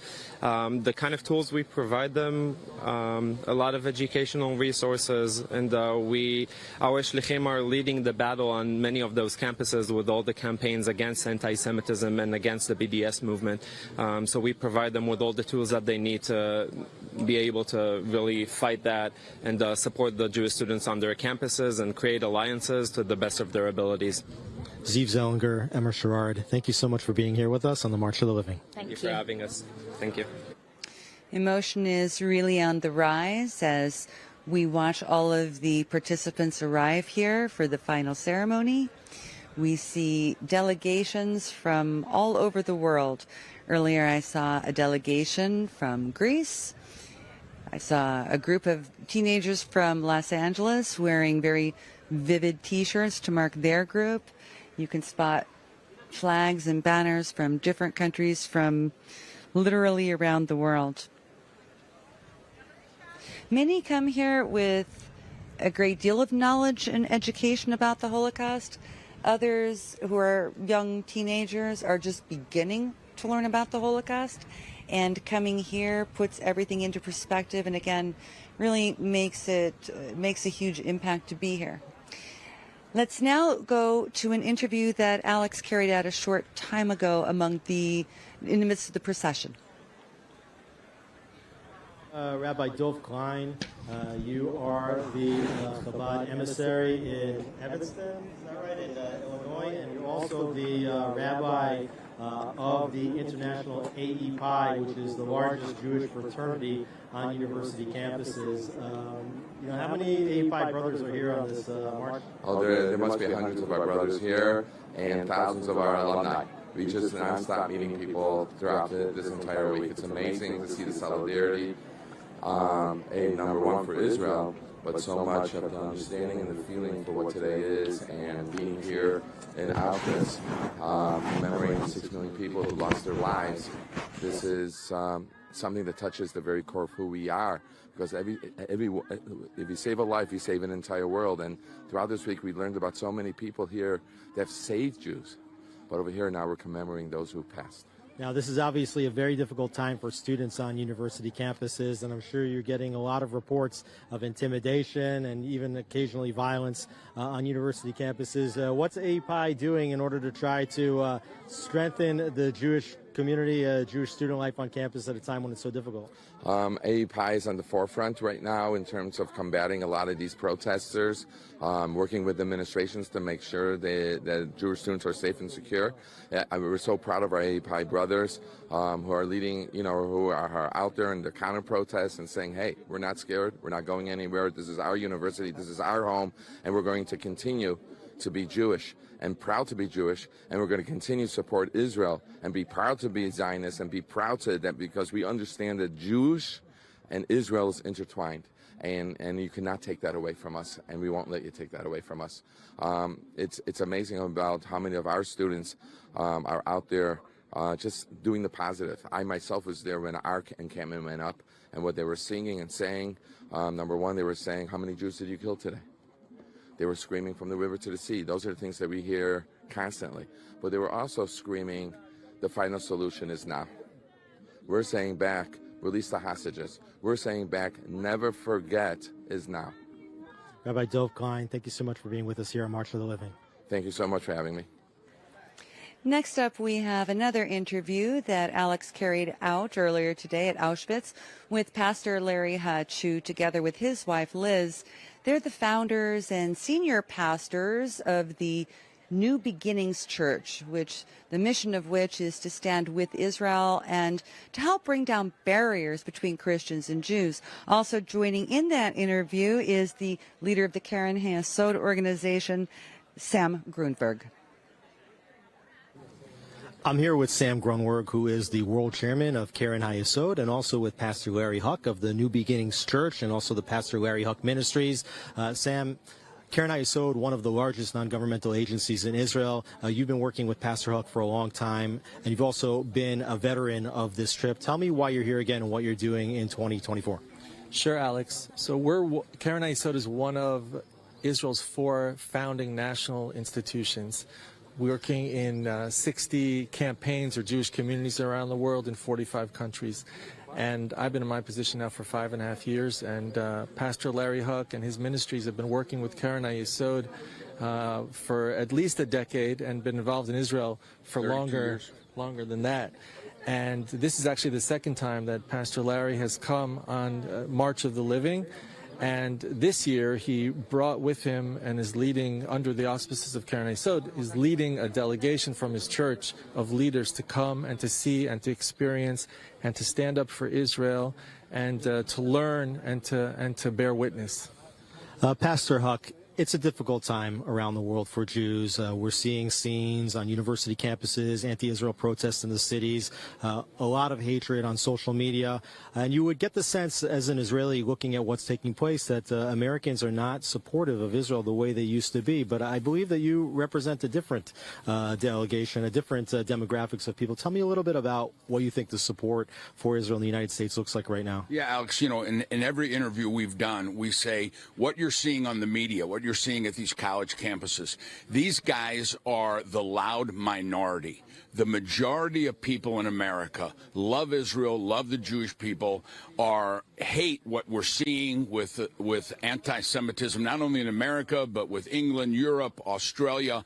And one of the reasons why we came here is to make a stand and let people know, let Israel know, and let the Jewish people know around the world that we will not tolerate anti-Semitism, that we will not give any place, whether you're a religious leader, whether you're a pastor, whether you're a politician, if you're not standing up for Israel and standing against anti-Semitism, your silence is speaking loud words. And so we want to let everybody know, especially our Jewish friends in Israel and around the world, is that we are going to stand up loud. We're going to make our voices known. We're letting every politician we know that if you don't stand up with Israel, we'll make sure you're not a leader in America anymore. Oh, that's very powerful. Tell me, do you think that the lessons that you learn when you walk around this place, that people in America really understand those lessons today, 80 years later? You know, I really don't. And I think that's what, I think God's given me the job. We have a television program that's on every day around the world in many different ways. And every day we tell people, we educate people about the Jewish people, about the nation of Israel, not just their biblical right to have the land, but political right and historical right to that land. And so what we're seeing in the evangelical world is a great awakening. The eyes of the Gentiles, as the Torah says, the eyes of the Gentiles are being opened. And I feel it a great honor that God has given me in my heart the mission to let the evangelical world know, let the Gentile world know the true history of not only Israel, but what happened here. And, you know, Alex, if I can say, and I'm very proud to say it out loud. When I came here last year and I heard the stories about some Christians hiding Jews in their basement or hiding Jews behind hidden walls, I want everybody to know that's never going to happen again. We are not going to hide Jews in our basements. We're not going to hide Jews behind hidden walls. We're going to come out in God's great sunlight, stand shoulder to shoulder with every Jew, stand heart to heart, stand spirit to spirit, and we will say, and I hate to use this cliche, never again. And especially since October 7th, I went to Israel right after October 7th, met with Keren HaYesod because we started hearing in the media it didn't really happen, it's not as bad. And I want everybody to understand the media was wrong in what happened, because when we went there, Sam and I went there, I realized it was much worse than we understood. And so we want to get the word out that Israel not only has the right to protect themselves, they have the obligation to let their citizens live in peace. And as evangelicals, as Christians, we're going to stand up with every Jewish person around the world and say, you have a right to live without terror. Sam, you've invested a lot of energy into maintaining and strengthening the relationship between Israel and pro-Israel Christians, particularly in the United States and around the world. Tell me why you spend so much time working together with this community. Well, Alex, it's so important, you know, the history, the shared values, the Judeo-Christian values, and the fact that we have such a difficult history, and to have leaders like Pastor Larry, and there are not enough of them. As a matter of fact, here on March of the Living, I'm not sure that we've seen, there are other Christians, I'm not sure that we've seen other Christian leaders, but it's so important to walk shoulder in shoulder with our Christian friends and to understand not to hide and sweep under the carpet the difficult past that we had, but to learn about it and to correct it going forward. You know, Pastor Larry, even before October 7th, for years, and his ministry and his friends have been supporting his community. They've been supporting Israel. They've been supporting Aliyah. They've been supporting Holocaust survivors. They helped with the emergency we had in Ukraine and the surge in Aliyah that we saw. And now, since October 7th, have absolutely stepped up to the plate, came here immediately, as you heard, to Israel, to see, to hug, to embrace, and they are really so dedicated. And it's very important that other like-minded Christian leaders around the world see that example, follow that example, and that together that we can really correct the horrors of the past. And obviously, Karen Hayesodin is an address to help make that happen. Sam Grunberg, Pastor Larry Huck, thank you so much for being with us here on the March of the Living. Thank you, Alex.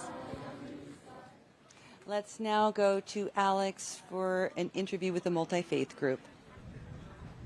So we're standing here with some state troopers from the state of New Jersey, where I grew up. I tried to avoid you for a few years. Thank God I didn't kill anybody and I didn't get arrested. So it's good to be here with you. You know, it's very difficult to police Jewish communities right now. We're seeing a rise in anti-Semitic crimes and hate crimes of all kinds. You know, in cities and states all around the world. Tell me why you're here and what you think officers can learn from being on a trip like this.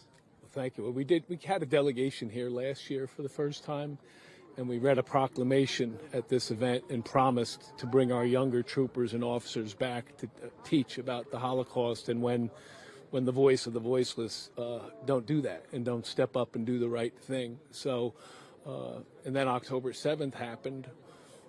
Both Detective Malik and Sergeant First Class Zelson here said, why don't we bring Muslim troopers and Jewish troopers together in the room in the wake of this, understanding we may have differences of opinions, but when we put this on, that we're serving those most vulnerable amongst us. So to have Muslim troopers, Jewish troopers, to be representing our state and certainly our country, hopefully it was a march of solidarity for us today, and just completely honored and humbled to do it. And what were the feelings that you had walking around Auschwitz and going through the barracks and now coming on this march? Words are very hard to describe. It's so tragic what occurred, and to walk through the same places and have our feet walk over the places where things happened so many years ago. I think the most important thing here is to recall that we'll never forget. And we actually all wrote, "We will never forget" on one sign, and all the troopers signed it. Because genuinely, truly, even after it happened, look at how many people from around the world are here today in solidarity to show support for what happened. And I see on your pin here you have the letters WTC, World Trade Center. I was in New York at that time. Obviously something that Americans never forget, and they saw a taste. America saw a taste of what happens when extremists try to take out, their initiatives, their evil on innocent civilians. Tell me why you have that pin with World Trade Center. Yeah, any trooper who served during 9/11 has that WTC. If you see one without, means like Modessa here wasn't in the force when that happened. But it is our way of remembering and thinking of all those first responders that we lost that day. And even this year, we just lost 2 of our retired troopers to 9/11 cancer, and they'll be on the wall in Washington, D.C. So that attack from 23 years ago still takes from us today. And I think, similarly, the Holocaust still draws from us today, still takes from us when you experience the kind of inhumanity that happened here. So we just, as Mud said, we won't forget. And as a Jewish state trooper, obviously, New Jersey is one of the largest Jewish communities in the United States, also a large Muslim community. People live together. Tell me, what's your takeaway here from the March of the Living? Wow. Well, to see everyone here supporting, especially everything that's going on right now, just the show of support, the remembrance, the not forgetting, being with my fellow troopers is extremely important. The takeaway is extremely humbling, and something that I'm going to have to think more about over the next few days about how this affected me. And then you asked in the beginning what we're going to do to come back. We're going to work together, continue to work together hand in hand within our communities and come and build more relationships within the communities. Tell me, how important is law enforcement at this time? We're seeing rising crime all over the United States. It's not easy to be a police officer, I think, maybe harder now than ever. Tell me how you maintain resolve and what you're doing to make it good to be a police officer, to maintain law and order in New Jersey. Yeah, I think we've taken, for the state police, it's been over 103 years of service. That role that we serve in society. People call 911 because they're having a bad day and they want us to bring calm to chaos and resolution to their conflict at every scale, from the worst imaginable to the smashed mailbox. But when somebody shows up in this uniform, I trust that the women and men that show up are compassionate and will treat all of those people that we serve with a dignity and a respect, which we didn't obviously see back in the 40s here. All right, thank you so much for being with us here on March of the Living. Thank you. Official announcers are now asking the participants to take their seats ahead of the beginning of the official ceremony. People have mostly arrived at this point, including Alex Trayman. Hi, Alex. Hi, Aaron. So nice to be here. I'll bet. How was the march this year? Well, the march, I think, was very special. Definitely took on a totally different meaning just 7 months after October 7th. This was the first topic that was on everybody's minds. And you'd think that there would be a feeling of depression. Seeing the death camp at Auschwitz and here at Birkenau, and knowing that the same hatred that fueled the Holocaust just 80 years ago is fueling the enemies of the Jewish people today as well. But surprisingly, I didn't find even one depressed person throughout the entire march. It was a very joyous march. There were tons of smiles, tons of singing of Am Yisrael Chai. People just felt like a real spirit that the Jewish people live, and that these moments, that the Holocaust, that October 7th are moments that are part of our history, but they're moments that really just make the Jewish people stronger somehow or another, even if they don't understand why. How very meaningful that really is. And of course, we saw some of that ourselves as we were watching the incredible spirit. Now, of course, today's events actually began in Budapest last night. You were there. Tell us about the event that took place and the significance of that. Right. The March of the Living is not a one-day event. In fact, thousands of people went to different places. Some people were this past several days in Warsaw, others in Krakow. I was in Budapest, and yesterday we actually had a march, and 5,000 people marched from the Great Synagogue, the Doheny Synagogue, which is one of Europe's largest synagogues in central Budapest, and we marched to the central train station of Budapest. And during the summer months, the Kaleti train station. And during the summer months of 1944, about 550,000 Jews from the Hungarian community were marched to that train station and took train directly from Budapest here to Auschwitz. And in fact, several hundred students, Hungarian students, actually took a train ride at the end of that march yesterday, a 12-hour train in sleeper cars all the way to Auschwitz today. But I want to tell you just a little bit about the march, because there was about 5,000 people that were parading down the central boulevard in central Budapest. And the only thing that crossed my mind was that to anybody that was watching or saw, was a spectator, it just looked like a pro-Israel rally, basically. And I think that most people watching would not know the significance of the 80-year history of the liquidation of the Jewish community there. And what was so interesting about it, and even unlike what we saw in this march, 5,000 people marching with Israeli flags, same spirit, down the central path in Budapest. There was not a singular protest. There was no protest whatsoever. It was probably the only capital in all of Europe where you could imagine that there wouldn't even be the slightest hint of any kind of hostile protest, anti-Israel protest at all.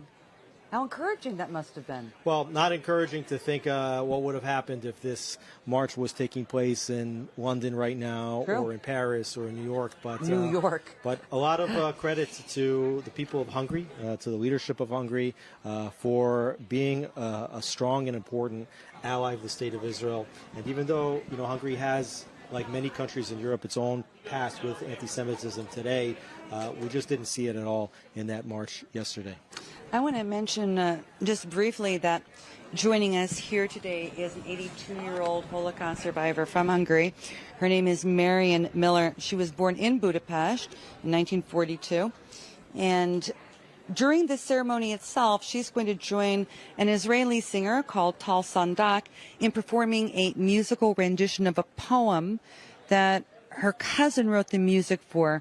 Her cousin was only 13 years old when he was murdered on the edge of the Danube River. In addition to the mass gassings at Auschwitz-Birkenau of Hungarian Jews, tens of thousands were either shot to death on the banks of the Danube River or died en route to the death march to Austria.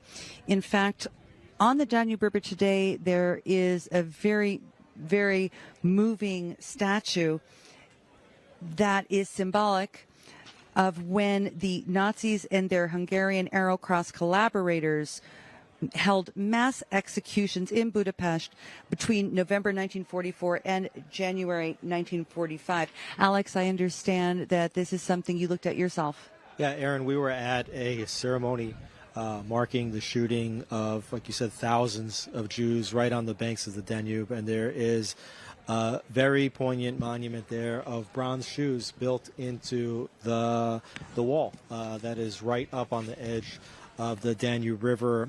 And why shoes? Tell us why the shoes. Because a lot of the Jews were asked to remove their shoes before they were stripped naked. They were stripped naked before their executions, and the shoes are there as a reminder of these people who perished there, who were either shot or, even more horrifically, the Arrow Cross often went in the wintertime when the river was frozen solid. They drilled holes into the ice and they pushed through living human people, Jews, little kids, and they were forced to strip naked in that bitter winter cold, and all that was left along the banks were their shoes. Some of them were even tied together, and there was the victims. Thinking there of the victims were tied together, and the thinking was that a Jew wasn't even worth a single bullet. So they would tie them together and then shoot one, and because they were tied together, when the one would fall in, so they would pull others with them to their deaths off the Danube River in 1944. It's really inconceivable. What was it like for you to look? I've seen photographs of this sculpture. I've often wanted to see it, and I've studied very much about the history of Hungarian Jews. What was it like for you to stand there?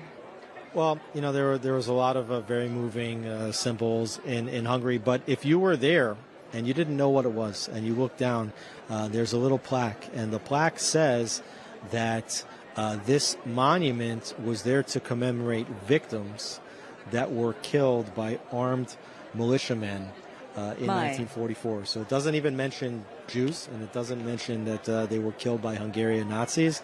So, I think you have to understand the symbolism to know the history in order to take in what you're seeing there.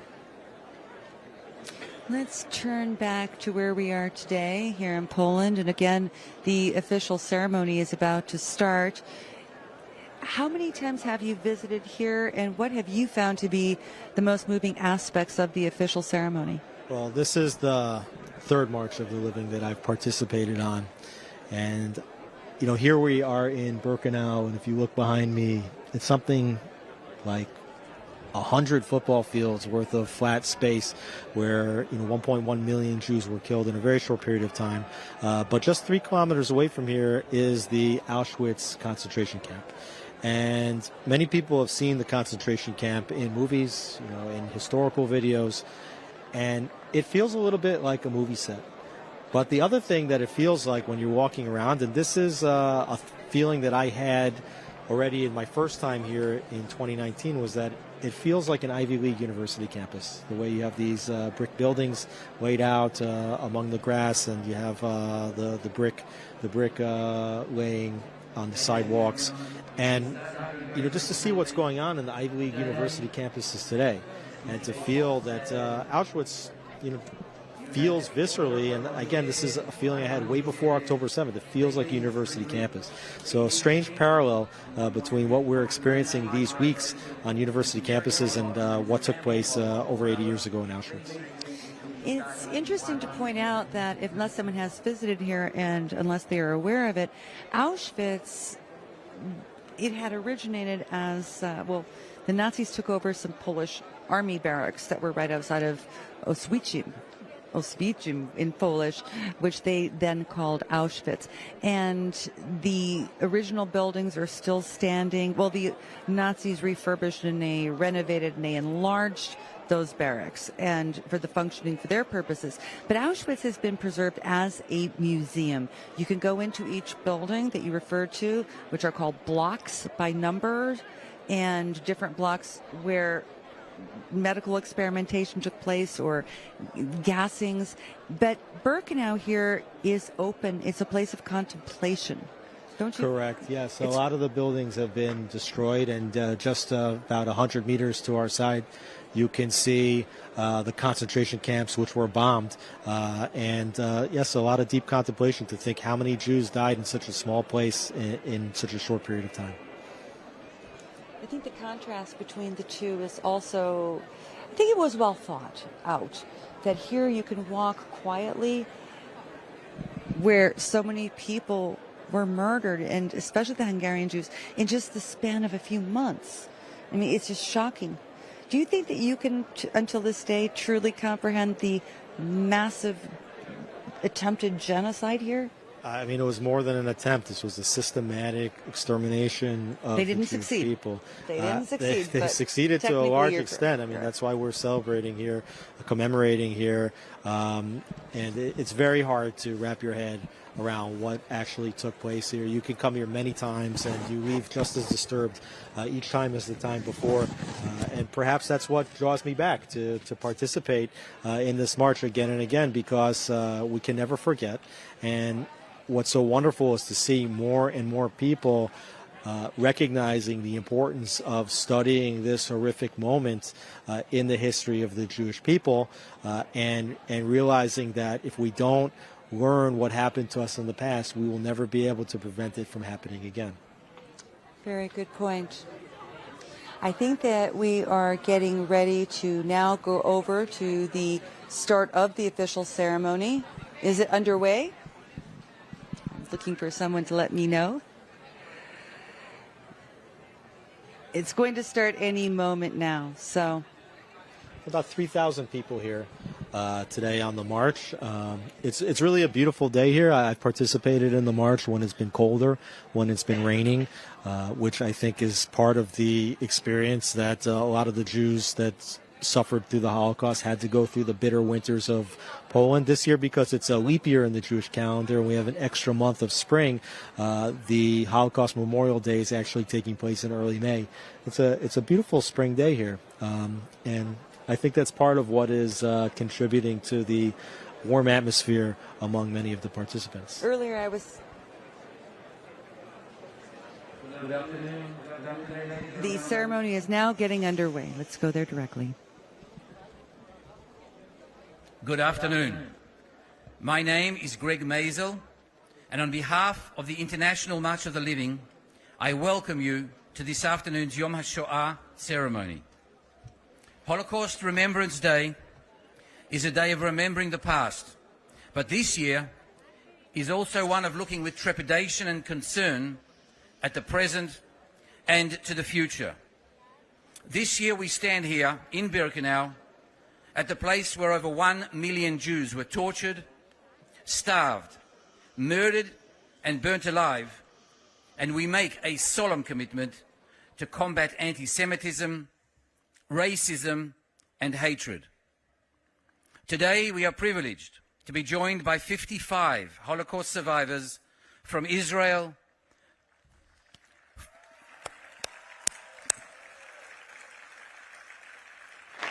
from Europe, from Canada, from the United States and from Australia, each one a beacon of hope, of courage and of resilience. Of the 10 Holocaust survivors coming from Israel, 6 survived the massacre in southern Israel on October the 7th.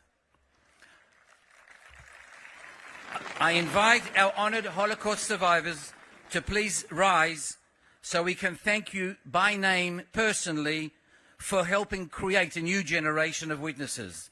Please stand, survivors.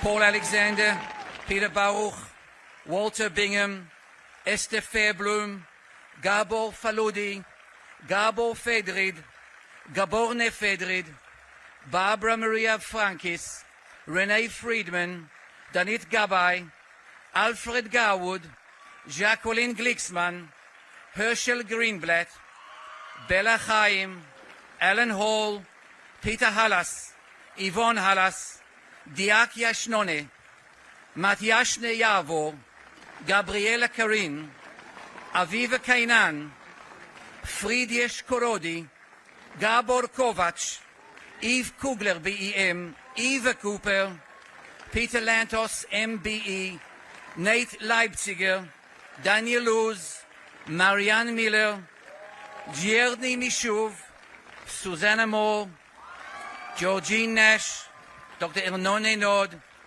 Sol Naiman, Karol Pojgoy, Ferenc Pojgai, Shomer Rosashine, Shmil Berku, Tomasz Neshalgo, Miklosh Neshein, Ferenc Yosef Neshelek, Laszlo Seli, Iran Shasha, Tiborna Shimon, Judy Solomon, Marietta Spieler, Rita Starkman, Martin Stern, MBE, Paul Zass, Mala Tribich, MBE, Judith Samir, Agnes Udvori, Yenu Udvori, Dr. Agnes Varne, Jacques Wieser, MBE, Silly Wenkert, and finally, Susan Winter.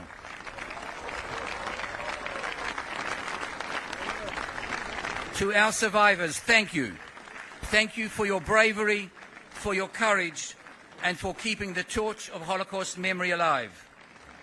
And I would like to ask everybody to please remain standing, to please stop with the applause as we rise for 1 minute memorial siren in memory of those who perished here during the Holocaust.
Please be seated. Since 1988, over 300,000 participants from around the globe, Jews and non-Jews alike, have marched alongside Holocaust survivors from Auschwitz I to Auschwitz II Birkenau, honoring the immense loss suffered by the Jewish people and all humanity. We continue to march with a commitment to pass the torch of memory and responsibility from the survivors' generation to the next generation. I am pleased to call... אל נקמות אדוני, אל נקמות הופיע. הנשא שופט הארץ, השב גמול על גאים. עד מתי רשעים אדוני? עד מתי רשעים יעלוזו? יביעו, ידברו עתק, יתאמרו כל פועלי אבן. עמך אדוני ידכאו ונחלתך יענו. אלמנה וגר יהרגו, ויתומים ירצחו. ויאמרו לא יראה יה, ולא יבין אלוהי יעקב. I am pleased to call the President of the International March of the Living, Mrs. Phyllis Greenberg-Heidemann, to the stage.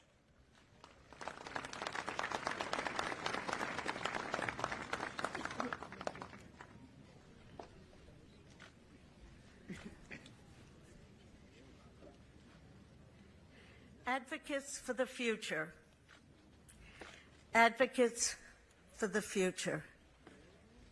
That is what each and every one of you became today when you decided to come on the 2024 International March of the Living. That is what has become of you now, that you have had the privilege of bearing witness to the past at the very sites of death and destruction of the community of which you are a member. That is what has become of you now, that we together have lost our innocence to the truth and veracity of this chapter in Jewish history and in the ongoing persecution of a people, our people, simply because of our birth. And as you will now see in video, in music, and in words, the events of October 7th and its aftermath are a modern-day conundrum, a modern-day continuum of the very events we come here each year to remember and to commemorate. So it is my privilege, on behalf of our chairman and the board of directors of the International March of the Living, to say to Minister Kish, to Ambassador Livni, the members of Knesset, and the esteemed clergy from many faiths who have joined us today, to the dignitaries and university presidents who have also honored us with your presence, I ask that you do all you can to face, to combat, and to help eradicate anti-Semitism, all the while protecting each one of our children on your campuses and in your cities and towns. To the adults here, I ask that you please remember what you have seen here today and teach those lessons that you learned to your children and to their children so that they too can come to understand the importance of memory in our ongoing struggle. To the Jewish students, I ask that you firmly embrace your birthright and stand solid and strong and proud as defenders of our heritage and our very right to live, to survive, and to thrive. And to those of you from faiths other than Jewish, I ask each one of you to embrace the meaning of human compassion and understanding for all. To our devoted educators at the March of the Living, we thank you for your commitment to so diligently teach, train, embrace, and engage the next generation of advocates who we know will carry the torch of memory long into the future. To the TikTok influencers who are here on the grounds with us today, I ask that you use your voice, the power of your voice, to promote truth and the very meaning of the history lesson that I hope that you learned during your journey in Budapest and now in Poland with us. To the members of our multinational law enforcement delegation, on behalf of everyone gathered here today and all those at home, we say thank you for the work that you do to protect. To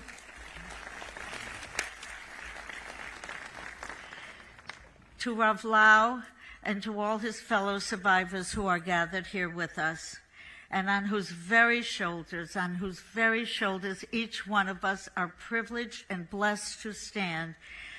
You have so bravely led us on this journey of memory and commitment for so long, and we pray for your continued strength to remain as our guiding light. I pray, I hope, that we can all leave this place today even more committed to work together and create a brighter, a better, a wiser, more compassionate global narrative free of anti-Semitism. We shall not rest peacefully until all our hostages are free from their captivity, and we shall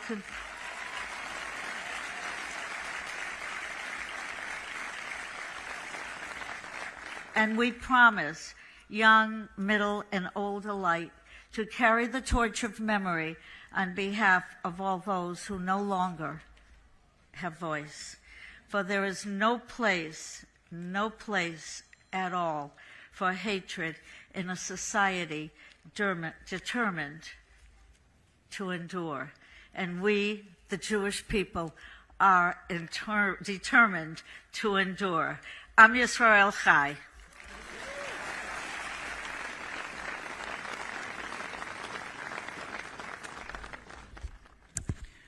And now a video message from the President of the State of Israel, Mr. Yitzhak Isaac Herzog. Honored leaders, dignitaries, and friends from around the world, I'm very pleased to share a few words with you from the President's residence in Jerusalem in honor of this year's March of the Living. Many years after surviving the Holocaust of European Jewry, the great Yiddish poet and partisan fighter, Avraham Sotzkover, asked a simple question in a poem he entitled Was wird bleiben? What will remain? What will remain, he asked. It was not a question only about death and loss, but about what can survive beyond them. What does remain? What can remain after humankind has slaughtered and destroyed, abducted, scorched, raped, after humanity seems to have lost what makes it human? So, dear friends, gathering today from across the world, you say clearly here today, we remain, we live, and no matter what kind of hatred or brutality we may meet, who we are and what we stand for will always remain. Netzach Israel lo yeshaker. My friends, this year, the darkest tragedies of our past do not feel so distant. Although the Holocaust stands alone in the history of human crimes, we have been grieving deep tragedy over the past months. The sickness of blind hatred has been unleashed once again in our own world and time. Anti-Zionism and anti-Israel sentiment have become a cover for age-old anti-Semitism, for that unique hatred that has destroyed so much for so many, so very many times in history. Right now, in these moments, the blindness of hatred is scorching our earth. The blindness of hatred has driven the enemies of the Jewish people and of the State of Israel to slaughter and torture, to pillage and destroy, to rape and abduct, what I call the Hamassacre. And the cries of our brothers and sisters, the slaughtered and the tortured, the beaten and the raped, the abducted, who remain in captivity, still call to us. They call to us for justice and for freedom. They call to us for the simple right to life. My friends, may your march go forth proudly this year. May it carry the history of everyone who has ever fought for justice and humanity in the face of hatred. And may it send a resounding call for freedom for every last hostage, for the values of justice, humanity, and democracy and life across the world. Thank you, friends. Shalom vetoda miYerushalayim habnuya.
My name is Benedek Puporka.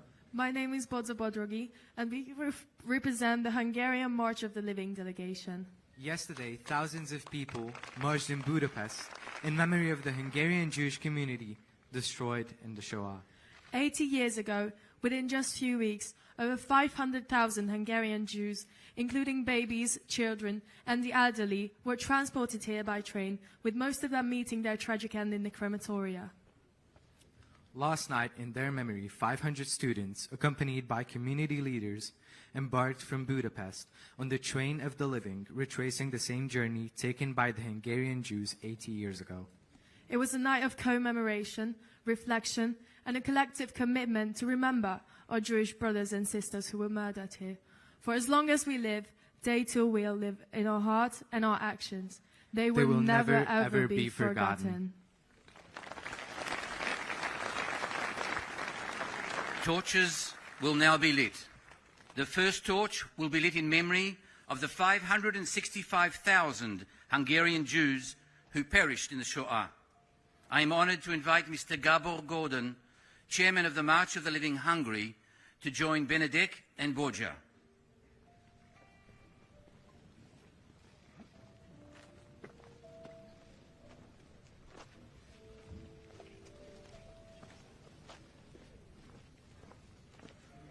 The Jewish community in the land of Israel also joined the war against the Nazis by sending a group of 37 paratroopers on missions to Nazi-occupied Europe.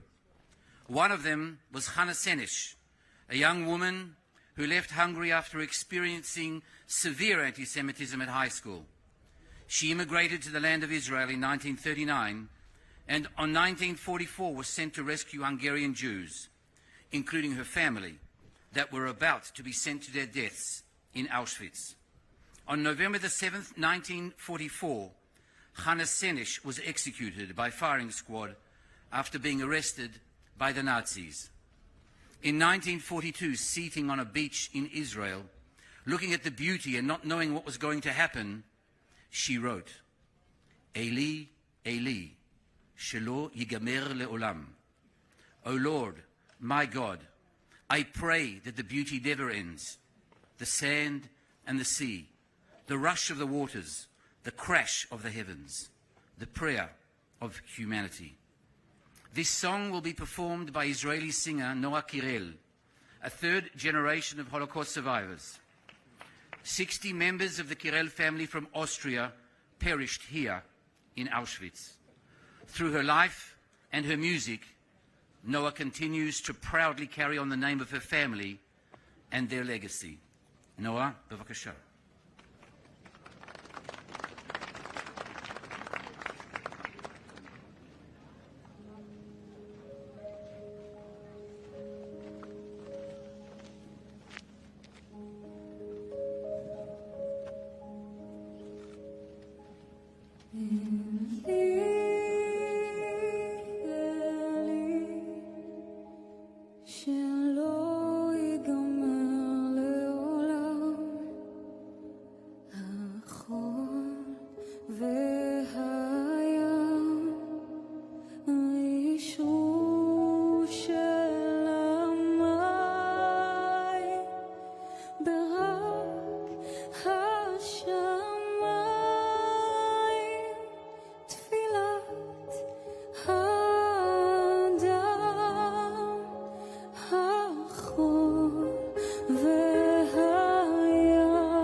ברק השמיים תפילת האדם ברק השמיים תפילת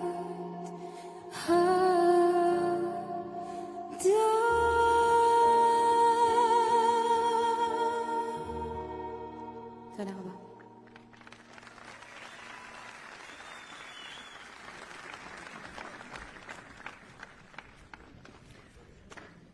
I am honored to invite Rabbi Israel Meir Lau. Rabbi Lau's father, Rabbi Moshe Chaim Lau, descending from a family of 37 generations of rabbis, was murdered in the Treblinka death camp. His mother Chaya was murdered in Ravensbrück. When he was only 7 years old, little Israel Meir was imprisoned with his elder brother Naftali in the Buchenwald concentration camp. After the war, Rabbi Lau made Aliyah to Israel, eventually becoming the chief rabbi. He joined the first March of the Living in 1988 and has been marching with us ever since. Ad 120, Rabbi Lau, bavakasha.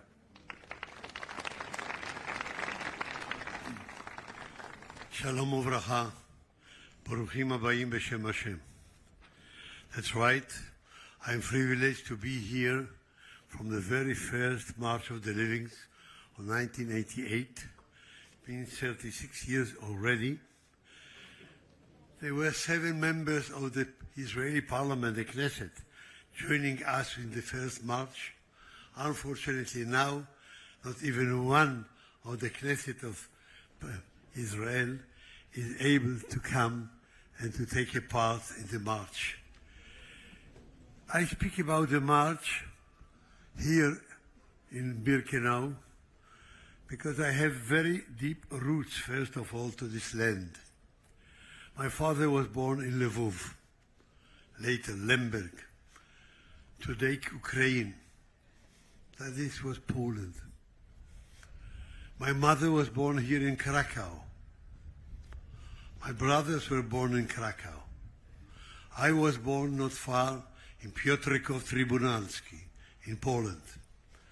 We are a part of the Polish Jewry, 3.5 million Jews, who most of them disappeared in the Holocaust. I know that today we speak about one phenomenon, antisemitism.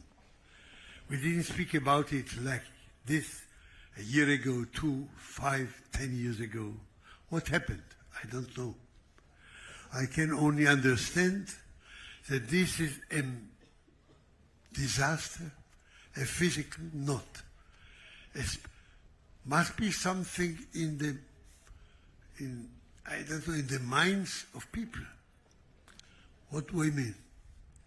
When we were in Poland and there were anti-Semites dead, what did we say? What did people say? Because we are changed, we are friends, we are not the same.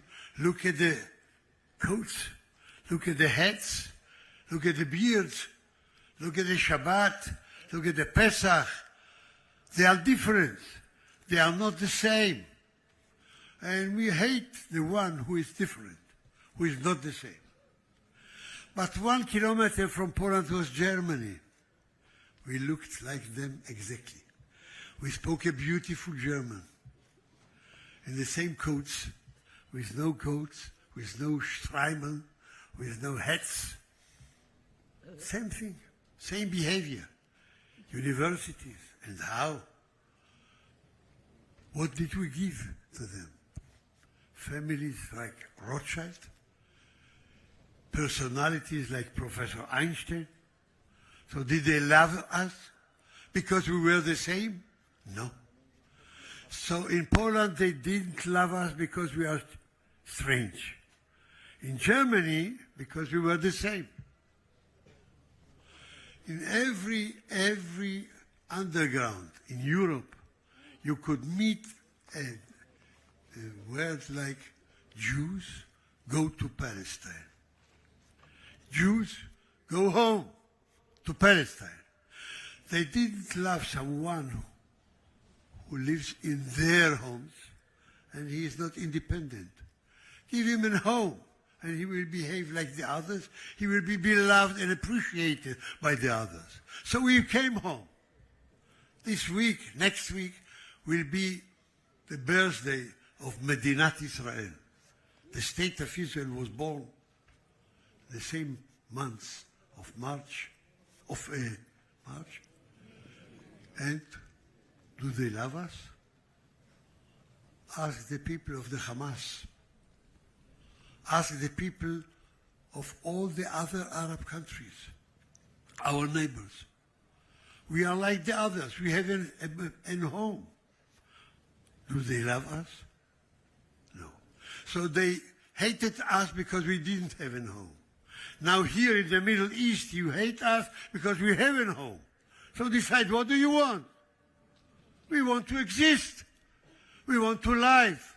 We want to give something for the people, for the phenomena. And we didn't do it. You had killed ladies, gentlemen, women, all the elderly women, built children, babies, only a few months ago. In Simchat Torah, September the 7th, October the 7th.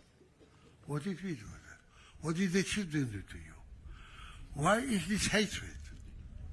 It's something unlogic, behind logic. It's a madness. It's a madness called antisemitism. What is the answer? The answer is to live, to exist, to be stronger, and to be cleverer, and to be justified, and to love each other, to be one family, not to have hatred among us in between of the family, to show the world how we love each other, how we are one family, one family that wants the success of the neighbor, of the friend, of the family, first of all. This is why we are here so many years, to remind what happened and to say, never again, never again. The hostages who are still there in brutal way, brutal way, babies and elderly people all together. And we must bring them out on freedom. This place must be a witness. What happens when people, men or governments, lose their minds, lose their head, lose their love, lose a decision to make how economy, how people have to live together. I wish you all happy good news from Israel, from all the entire world. Come to Israel. Come to Israel. This is our home. All of us. This is our home and no one is behind it. We thought that university in New York, of course, it's like Israel. They love us. They appreciate us. No, unfortunately, no. You hear the news. You see the news. We must be together. We must be strong. And then we will have really Am Israel Chai.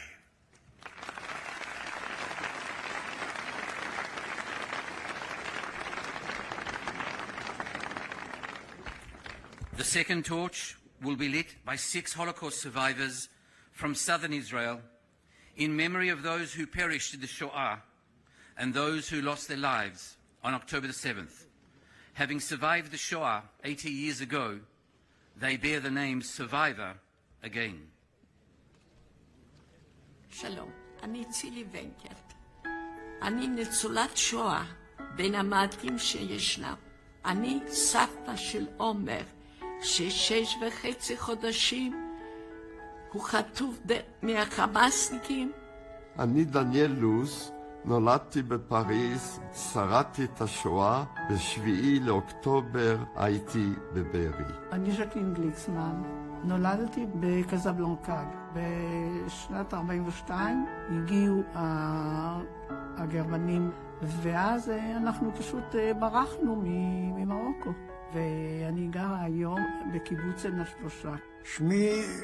שמי ברקו, נולדתי ברומניה, שרדתי את השואה, והיום אני חי באשקלון מ-1951. אני בלה חיים, נולדתי בפולין, שרדתי את השואה. אני סבתא של יותם חיים, שנחטף מכפר עזה. אני גבאי דנית, נולדתי במרקש, והיום אני גרה באשקלון. אני יהודית סמיר, שרדתי את השואה, ועכשיו אני גרה בקיבוץ מפלצים בעוטף עזה. רוב המשפחה של אמי הושמדו באושוויץ. אני זוכרת שהנאצים הפציצו את הגטו שלנו, והרבה אנשים מתו. אמא שלי נשארה לבד עם 3 ילדים, שאפילו הגיע רגע שהיא חשבה להשאיר אותי על השלג, שאולי מישהו יאסוף אותי ויהיו לי חיים יותר טובים. הוריי מצאו מנזר של נזירות שהם היו מוכנים להחזיק בי בבית היתומים שלהם. זה צבא אדום, שחררו אותנו והצילו את חיינו. ב7 באוקטובר הייתי בקיבוץ. והתחלתי לשמוע צעקות בערבית על ידי ויריות. זה היה מפחיד. והתחילו לירות.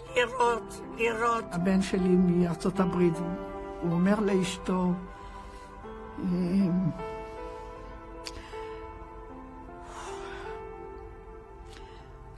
אני חושב שאמא כבר לא.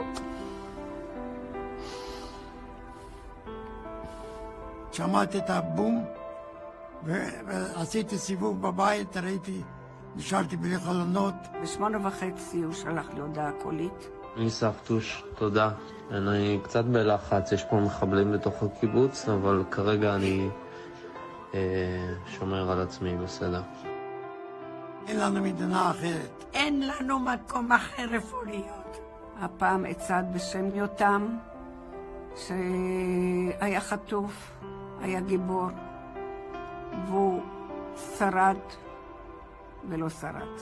המתנה הזאת שצירפו אותי למצעד החיים זה בעצם סגירת מעגל כדי שאני אוכל לספר את הסיפור.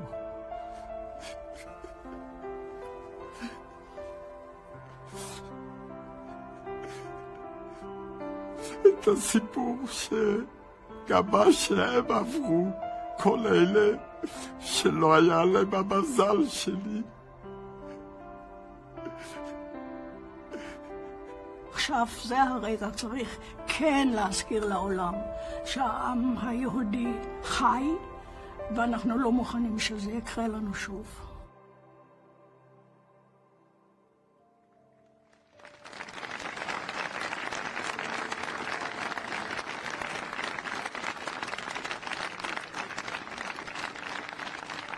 אני דניאל לוז.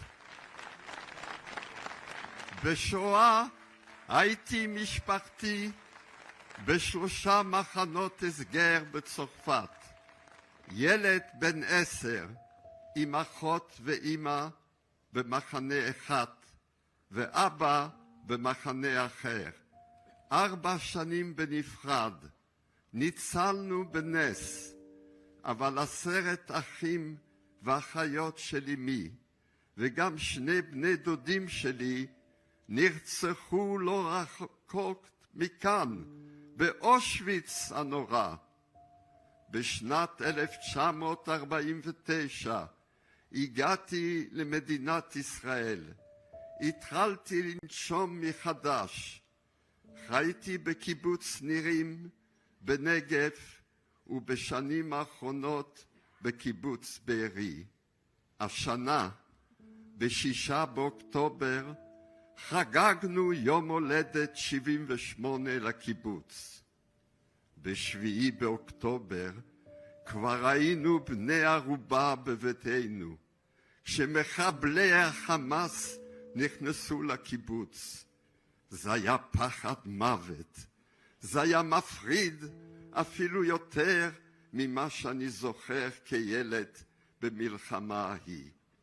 אנחנו שורדי השואה, שהקמנו בית ומדינה, שם הניצחון הגדול שלנו על הנאצים ועל האנטישמיות, מדליקים את הלפיד הזה לזכרם של הנספים בשואה ולזכר נרצחי 7 באוקטובר.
In Sydney, where Jews were told to stay away from our most famous landmark this week as Palestinians chanted "Gas the Jews."